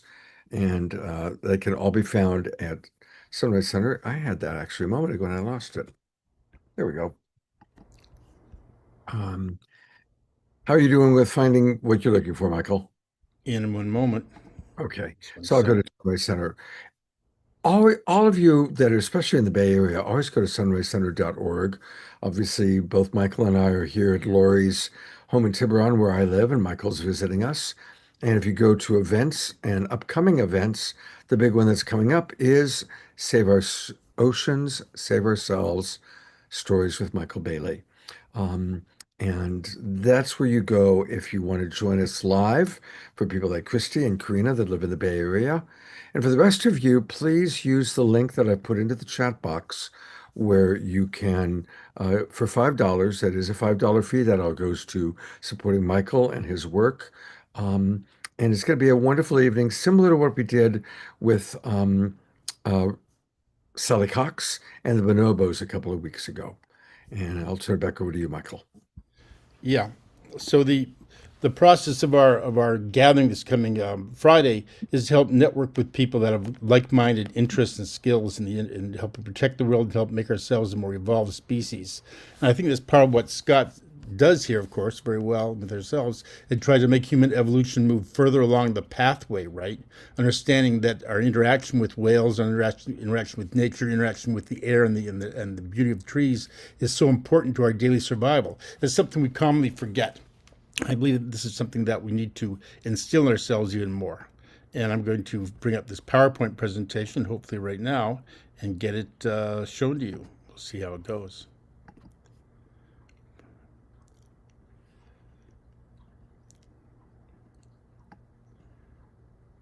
And I just put the link back into the chat box for everybody to join us. I will send out an email to our entire email list, but if you can register right now tonight, that's great. It's nice to see people registering, and yeah, I get excited. We'll tell you what we're going to play right now. We're going to play one of the video pieces that we've got involved with the upcoming promotion, which is, can we run with some audio here? Okay, here we go. I'll do a screen share. Is that what we're going to do, Scott? That's right. You're going to screen share and make sure you share sound. Okay, coming up.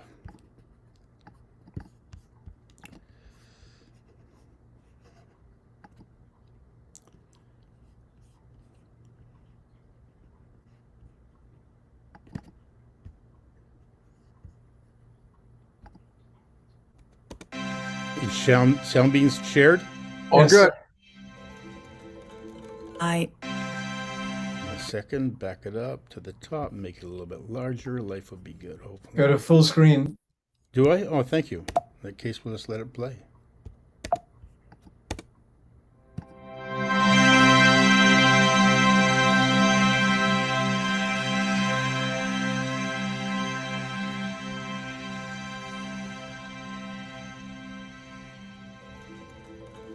I am the ocean.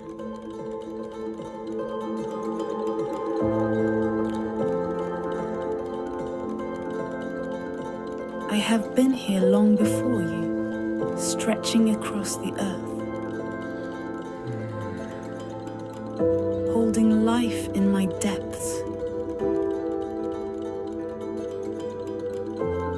feeding you, protecting you. Can you see me? Can you hear me?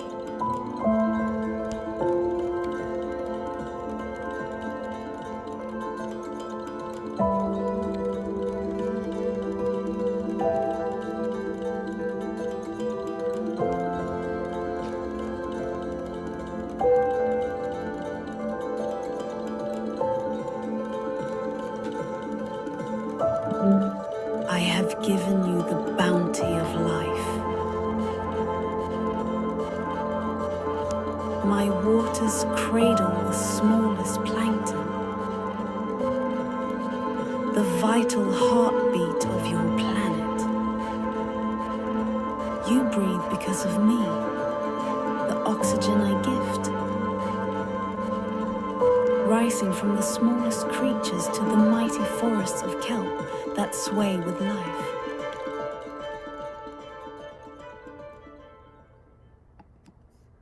Thank you. Beautiful.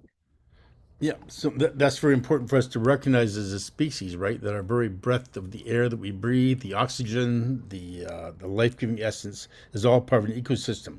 One thing which I'd like to bring up, which wasn't originally part of my theme, I'm going to bring it up now, was mentioning how we have this perhaps sort of cosmic divination occurring now in the geopolitical world.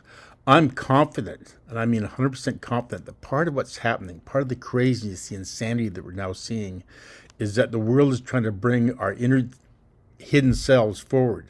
We get a chance to see the graft, the corruption, the craziness, the addiction we have to our media streams and other things, all in full vision. And the question is, are we going to be aware enough of the situation to understand how we're being manipulated, modified, panicked, whatever we're trying to be done, or are we going to be able to maintain a calm, measured outlook and try to share that with other people that are in a sphere of friends and colleagues?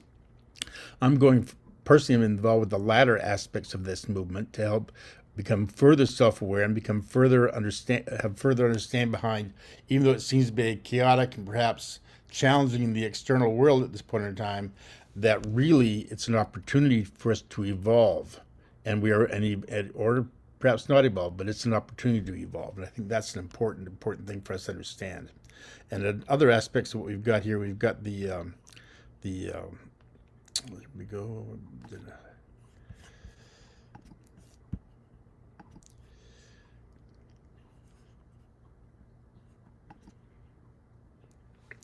I'll do another screen share.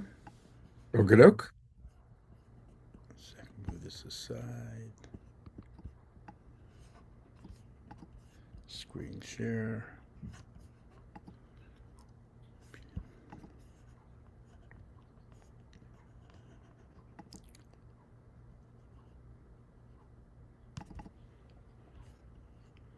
Can you see that? Yes, we can. Great. So just some background information. So I spoke about the idea that we have to, how change can happen. For me, my personal spiritual growth has been a process of saving whales, dolphins, the environment, and nature, and the process learning how to grovel in the face of the infinite creator to creation, to call upon help and assistance. Like we mentioned before, they're using the I Ching to guide Greenpeace expeditions, use prayer and meditation to call upon beneficent forces to help us have good fortune and luck and accomplishments of what we're doing. And part of it comes down to being, we have this, for me, for example, is this campaign we did over in Kuwait in the Gulf War I. Can you see this, Scott? Is it on your screen, the Lifestyles magazine? Yes, we see that. That was me in the Gulf War I, 1991, putting out oil fires in Kuwait, rescuing oil-soaked seabirds, covering National Geographic magazine, etc. And and then helping save the whales on the right side in front of Russian harpoon ships, factory ships, that sort of thing with Greenpeace. A lot of these things were done independently with different TV crews financing them. I did a lot of projects once I spent my first 7 years with Greenpeace doing independent TV and film production, sometimes with the help of people like Ted Turner, right, with his documentary capability. Helping save the baby white harp seals for the same purpose. The beautiful white harp seals, the lambs of the ocean, shall we say, that need to be protected from sealers' clubs. That was a campaign which I directed very extensively and was seen by hundreds of millions of people, billions of people around the world, and it eventually resulted in the seals being largely protected. But of course, the continuous onslaught upon our ocean continues. We still have got, I was involved heavily with a movie called The Cove. It picked up the Academy Award in 2010 for Best Documentary about dolphins being killed. Helping rescue sperm whales on the coast of Oregon back in the folly of my youth. Helping rescue whales and try to put them out to sea to save them from being killed on land. And of course, running rubber boats in front of harpoon ships. sort of a universal image there that happened that launched hundreds of millions of direct mail pieces on behalf of Greenpeace and the Save the Whales movement. I bring these topics up partially because for me, I found that by stretching ourselves, whatever the stretch we can go into, we stretch ourselves beyond our capabilities sometimes. We stretch ourselves inside to our inner thoughts, to our inner fears, our inner anxieties. We can accomplish much more. Not necessarily like I do here in these external campaigns of life and death, near misses and media campaigns, but just personally, I'm confident that when we were throwing the I Ching upon with Greenpeace and doing other things, that it was our fears and our doubts and our anxieties inside of ourselves that we're willing to confront and willing to bear back our human soul, our spirit, open up ourselves to the idea there can be infinite help in the invisible realms that could allow it to come through. And that's something which our species needs now, all of us needs now, to make a difference, to make that happen. Because if we just idly go by and get ourselves being brainwashed by, 3-minute attention spans, whatever the latest media stream is that's coming at us, and we aren't questioning the sources of what's happening, what our own thoughts are, how we're being led with anxiety and fear and doubt, if we just allow ourselves to go along the pathway, realistically, from what I can tell, the universe, we're really... Whoops. I have a feeling we just lost Michael. We well, did. He's not there. Yeah. All right. Well, what I want to do is, again, encourage everybody, please join us this Friday night at 7 p.m. I know that we had 41 people for Sally Cox, and that really was a wonderful event. It was great. And this is going to be very similar. And I'll make sure that Michael's got his technology together for his presentation. So He's just coming back in now. Yeah, he's back. great. Yeah, I see that. I'll go to you in a moment, Michael. But just while we're on it, please join Michael and myself this Friday night, August 7th. And by the way, it says 6 p.m. there, and I just realized it's actually at 7 p.m. So it's at 7 p.m. I'll have to redo that poster. But join us Friday night at 7 p.m. And please use the link that I've been putting into the chat box. I'm going to put it in one more time. And I really hope that all of you will be there. It's going to be a great program. We'll work with Michael, make sure that he's got all of his slides and his videos and his technology fully together. And Michael, we lost you there for a moment. And I'm looking for you so I can bring you back on. I saw him come into the Zoom room. Oh, there he is. Hey, Michael. There we go. Back on it again. All right. All good fun. Yeah. So I think for people that have a sense of the invisible, a sense of the magic, I think it's extremely important for that to be maintained in this day and age because it's being consciously driven away from us. The fact that we are being put into programmed areas of fear and anxiety and doubt, concerned about our geopolitical situations, watching the drums of war beat around the world, and we can be overwhelmed by these situations unless we are focused, mentally calm, and have alliance with communities, which one of the reasons this gathering that Scott organizes is so important because it allows the tribal people to maintain connection. That's part of the challenges we presently face in this day and age. And if we do not do that, if we just let ourselves be led astray and along with this path, this floating path of media stream and anxiety and fear, we will not be capable of really making the massive changes that we need to have happen and the beautiful legacies that we can leave behind for other people, for future generations. That's part of this discussion that's happening. And also we'll be touching upon, again, on the event on Friday, a bit of the metaphysical world with not just I Ching and looking for the sky for rainbows gives divination, but also the fact we could use different types of dance and song in Greenpeace era and the early Greenpeace years and other things to help bring about change, help bring us good fortune, bring about mental focus. And I think that's an important thing for us to understand too. We need to have all these attributes at this point in time, which is one of the reasons we have a discussion here on Friday on that topic, and wrap around the fact that we need to protect the oceans, protect the whales, the dolphins, protect fisheries, love our air, love our oxygen, but also instill inside of ourselves and emerge inside of ourselves a beautiful way to make the world a better place by changing ourselves inside and becoming more empowered. Beautiful. Michael, thank you so much for giving us a little bit of a taste of your history. I'm going to keep it to this because I really want people to come on Friday. So this is a homeopathic dose of Michael Bailey, and you're going to get the full course on Friday night, 7 o'clock Pacific time. And yes, I know that for people on the East Coast, that's a little bit late. So we will record it, and everybody who pays their $5 and registers will get a copy of the recording. And I hope that all of you will contribute. That $5 means a lot. It goes a long way and helps Michael to do the great work that he's doing. And Michael, thank you so much. And I will see you when the show is over upstairs here in Tiburon. Thank you. Thank you, one and all. Look forward to seeing you online Friday or in person. All right. All right. Well, it's going to be a really wonderful evening, and I do hope that some of you can join us in person, and I definitely hope that all of you will be with us online Friday night. And a lot of people are showing appreciation for you right now, Michael. Take a look at the chat box. Let's have appreciation for us all just by being here online and maintaining community.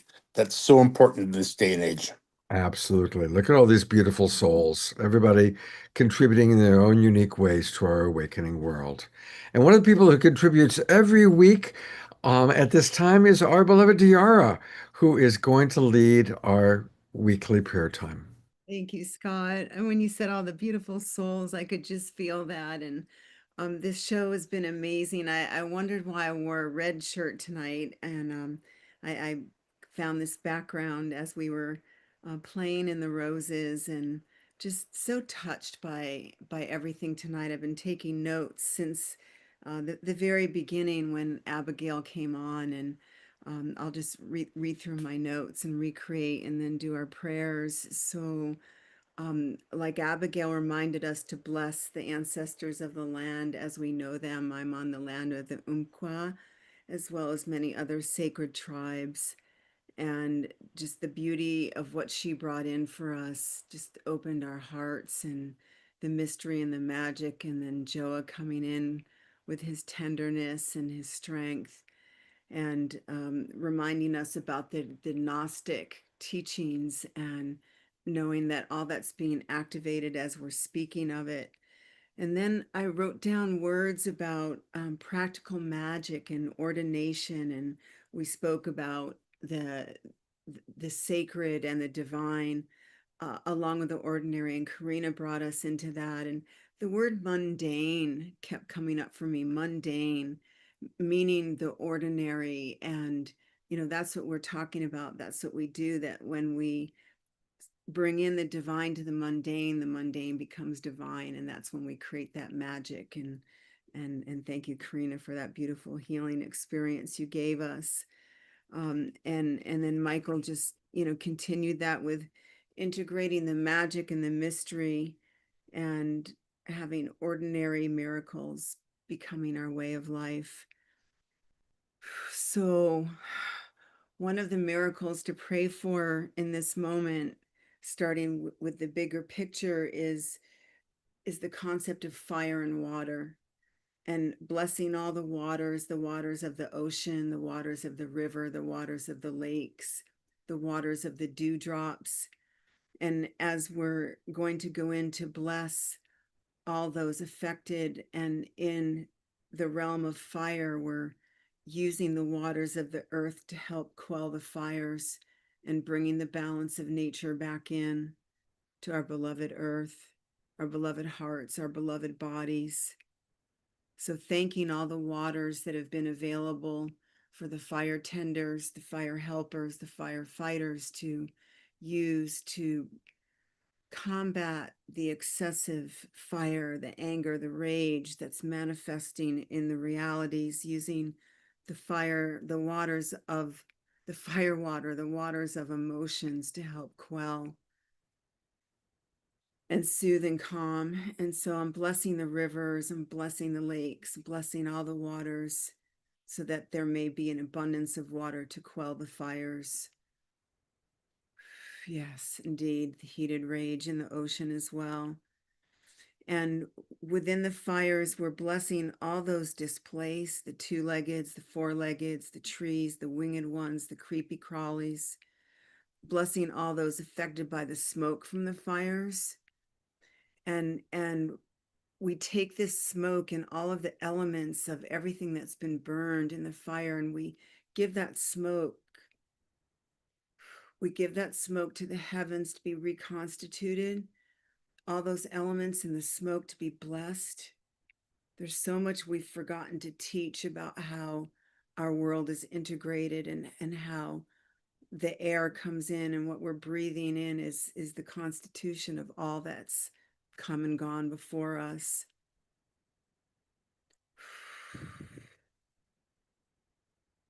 And thanking the firefighters, and one of the needs that they have is shoes. If anyone has any funds to donate locally, sometimes we'll go in and we'll pay forward in the shoe department of these big stores. So when the firefighters come in, they have new shoes that have been paid for, because as you can imagine, the soles get burned through so quickly. So anything else that we want to put in collectively right now, prayers for our lungs, the lungs of all the animals, all that we've mentioned, from the fire and the smoke.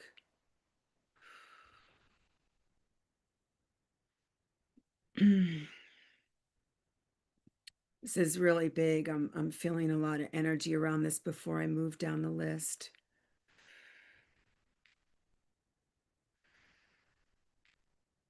And I feel the elementals working. I feel the fairies working. I feel all the magical creatures working. And we know the power of this type of prayer, and that it's real. And so thank you for allowing the space for this and all that we're putting in. I can feel our bodies opening with the power of this prayer. And using the beauty of the roses, I just looked up to see, oh yes, the beauty of the roses coming in, and the fragrance. And we thank all those that are helping.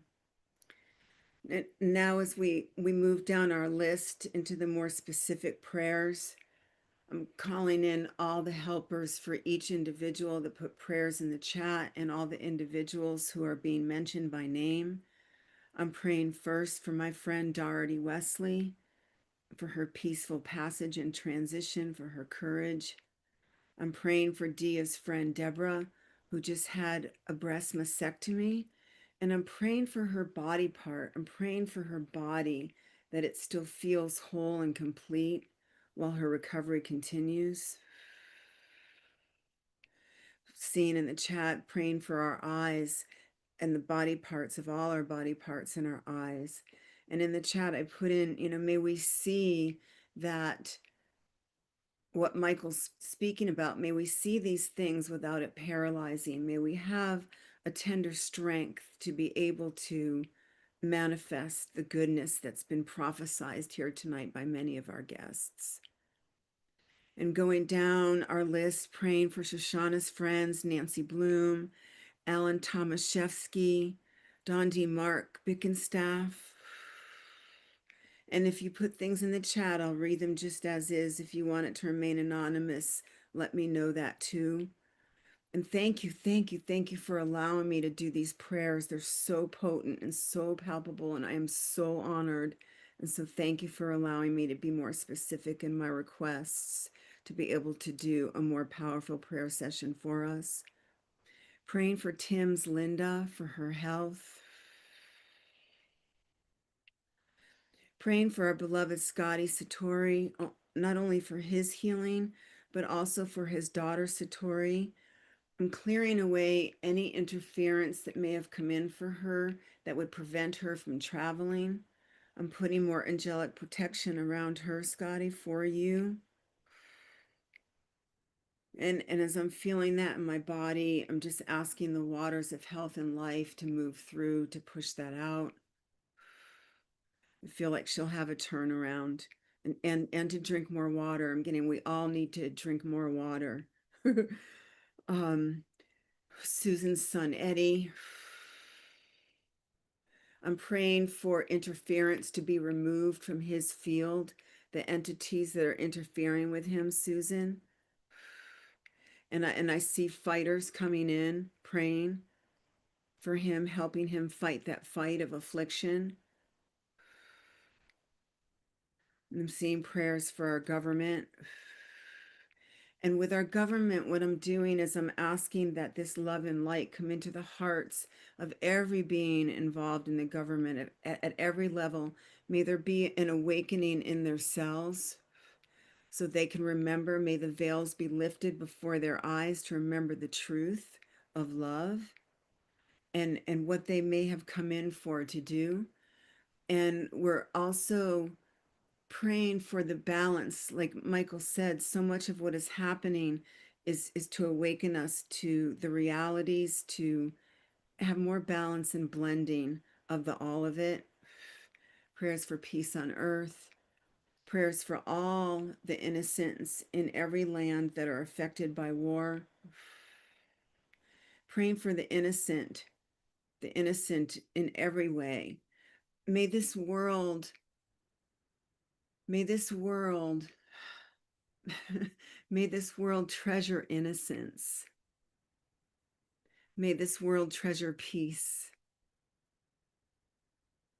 And all that is other than that, may it be embellished in a way so that it is fulfilled in order to have its needs met from its source as well, so that the lion may lay down with the lamb. And I have one more specific prayer on my list, and that's for Christie's Book of Truth, I've called it. It's fairy tales, true fairy tales for children. It's called the Book of Truth, True Fairy Tales for Children. Animals and human innocence, the innocence in all of us. I'm praying for protection and more abundance for you, Scott. I'm praying for a magnification of all that is needed for you to continue to do your work, your health, your vitality, your love, your abundance of all goodness. I'm praying for all of us in the Zoom room now that we may have all of those things as well. Praying for our capacity to love more, to be more love. I am so touched and humbled and honored to be of service in this way, this sacred service. And so with that, I'll bring us all back in together for our silent prayer time. And so it is, and may it be so, and protection around my prayer. Thank you, dear. Let's have a couple minutes of silence for everybody to send prayers out to whatever is true for you, whatever's in your heart.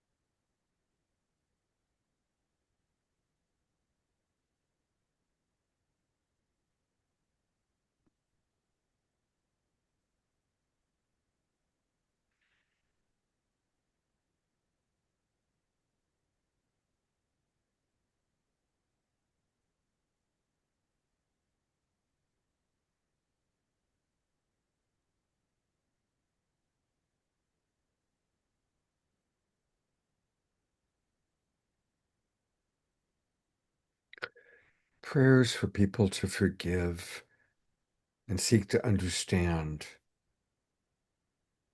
those relationships that have caused hurt or harm. As a relationship coach, I see there's so much pain from people holding on to ways that their needs weren't met by family members or lovers or friends. May we all forgive just as we wish to be forgiven. May we all drop into mutual understanding. Remember that everyone is always doing the best that they can in every moment, given their unique set of circumstances, hardships, indoctrination, beliefs. Remembering that compassion and empathy are the tools that help us to truly create a global peace tribe.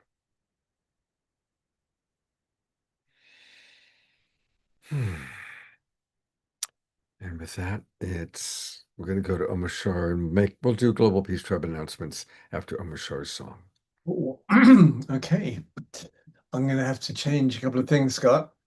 Oh, no, I'm ready. I Oh, just have to press some buttons because I was deep in prayer there, brother. sorry about that. No, it's all God. Ha ha.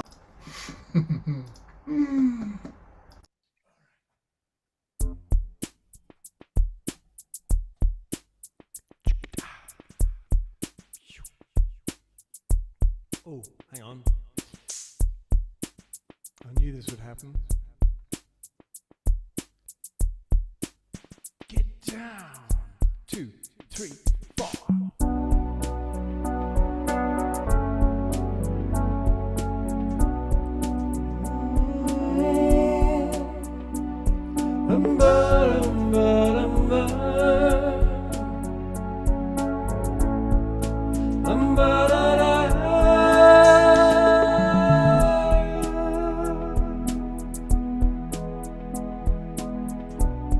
I felt alone for oh so many years. Held my head high to hide the pain. Nowhere to turn, so to myself again. I tuned my heart to the mother. I am one with all feeling, and one with all love, one with all healing, and one with all feeling, and one with all love, one with all healing, and one with all. Go, Eleanor. The time has come to wake my sleepy head and peel back the sheets of illusion.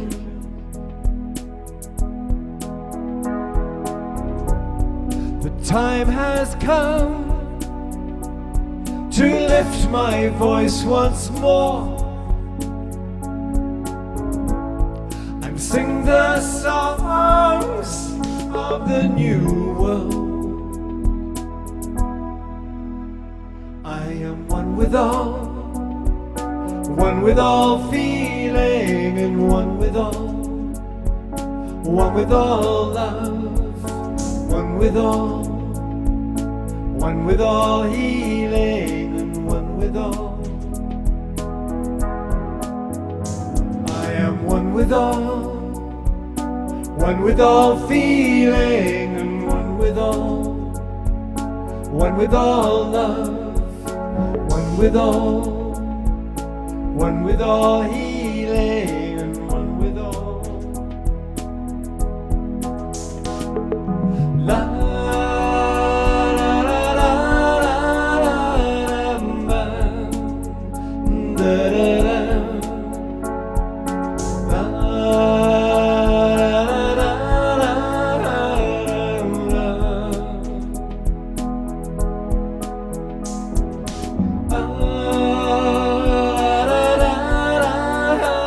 la.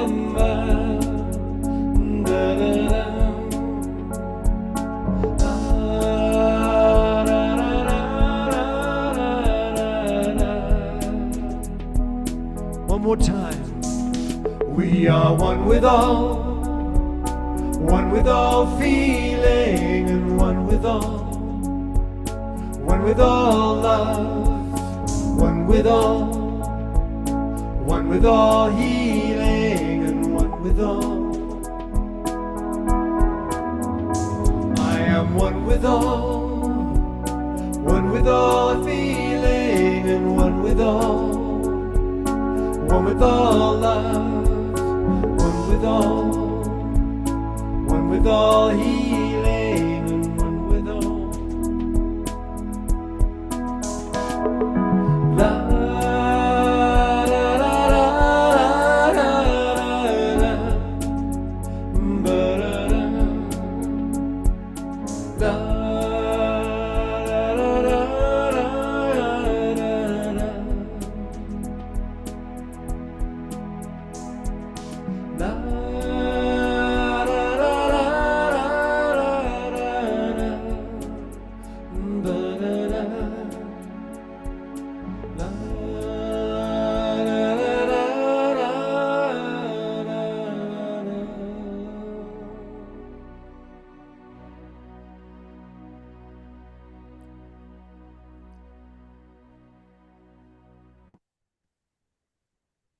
Oh, Homoshar.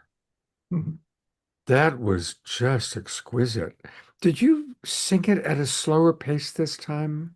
No, it's I've been, all of my songs were written. I mean, I don't, I write them down like Bob Dylan, right? Goddess of music comes through me, but I've jazzed them all up to fit different genres, and I've been stripping them all back to their simple original writing. It's just a song, a melody, a keyboard, and a simple beat.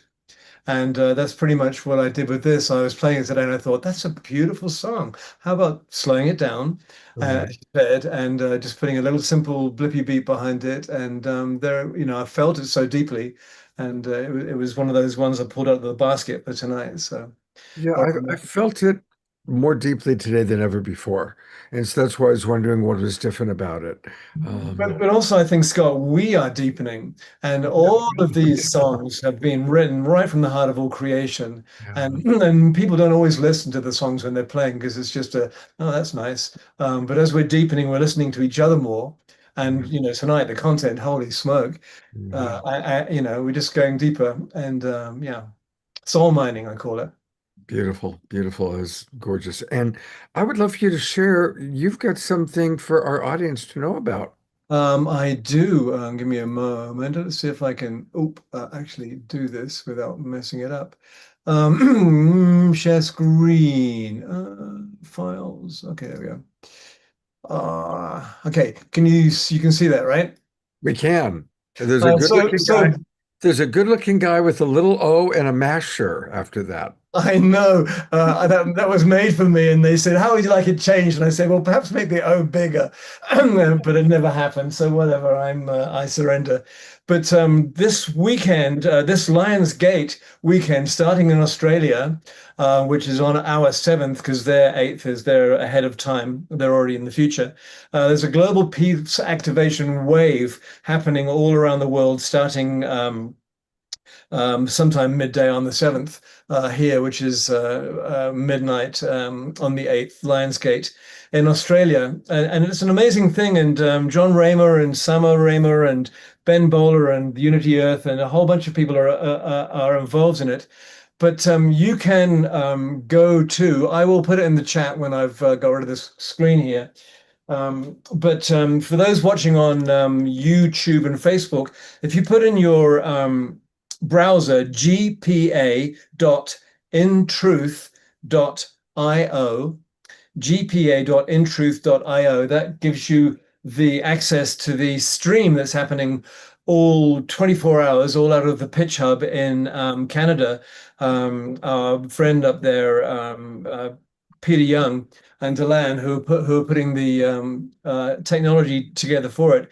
So I will be tuning in sometime, but on Friday at 5 p.m. Mountain Time, so it doesn't mess with your presentation with Michael, I play a 20-minute set, and on Saturday at about 10:45 Pacific, I play a set as well. And so you can go into that link, gpa.intruth.io, and it'll have a live stream there. And then you can watch anytime, 24 hours. There's about 20 different nodes around the world as we pass this peace activation around the world. So I'm going to stop the share. That's good. And I'm going to put in the chat box here exactly what I was just rambling on about. Ramble on. That's Led Zeppelin. Led Zeppelin, that's right. That's right. I actually saw them just before they ixnayed. I was a little boy. I was about 2 years young. I also saw them. I saw them at the Inglewood Forum in Los Angeles. Wow. Yeah, yeah. They were loud and long. They played a long, long set, which is great. Yeah. Yes, it is, especially when you're otherwise imbibed. So it works. Oh, I have no idea what you mean. Me neither. Omar Shah, thank you so much. Let's all catch Omar Shah and all of our colleagues and friends in this beautiful event they've put together that he just told us about. Let's all register and link. And I'm going to keep my my announcement short and sweet. Of course, please join us Friday night for the Michael Bailey event. And then Saturday, August 8th, it's Lionsgate. And we are reestablishing a monthly collaboration with Neil Gaur, Alan Steinfeld, and Portal to Ascension. Omar Shah's favorite guys, AJ and Thomas, will be with us. It is a Nanakasha. What do you know? What's her gift? I don't know. Because for some reason, I used to play music and travel around the world with a group called the Melchizedek Method. And she was in the audience, and she said, "Hi, I'm Sharon. Don't you remember me?" So I was just wanting some clues there, so I can go not be so dumb when I speak with her. Yeah, she's new to me as well. So, but I'll send you what I have that Neil has sent me about her. So I'll pass that on to you. Anyway. We have quite the week ahead with what Omar Shah and our friends with Unity Earth are doing on Friday into Saturday and the Lionsgate. And I want to thank everybody who's been part of tonight's show. Thank you, Diara. Thank you, Karina. Thank you, Joa. Thank you, Allison. Abigail, I mean. I need to go eat. I'm going to go to Gallery View and I'm going to say goodbye to everybody. Thank you so much for a beautiful evening.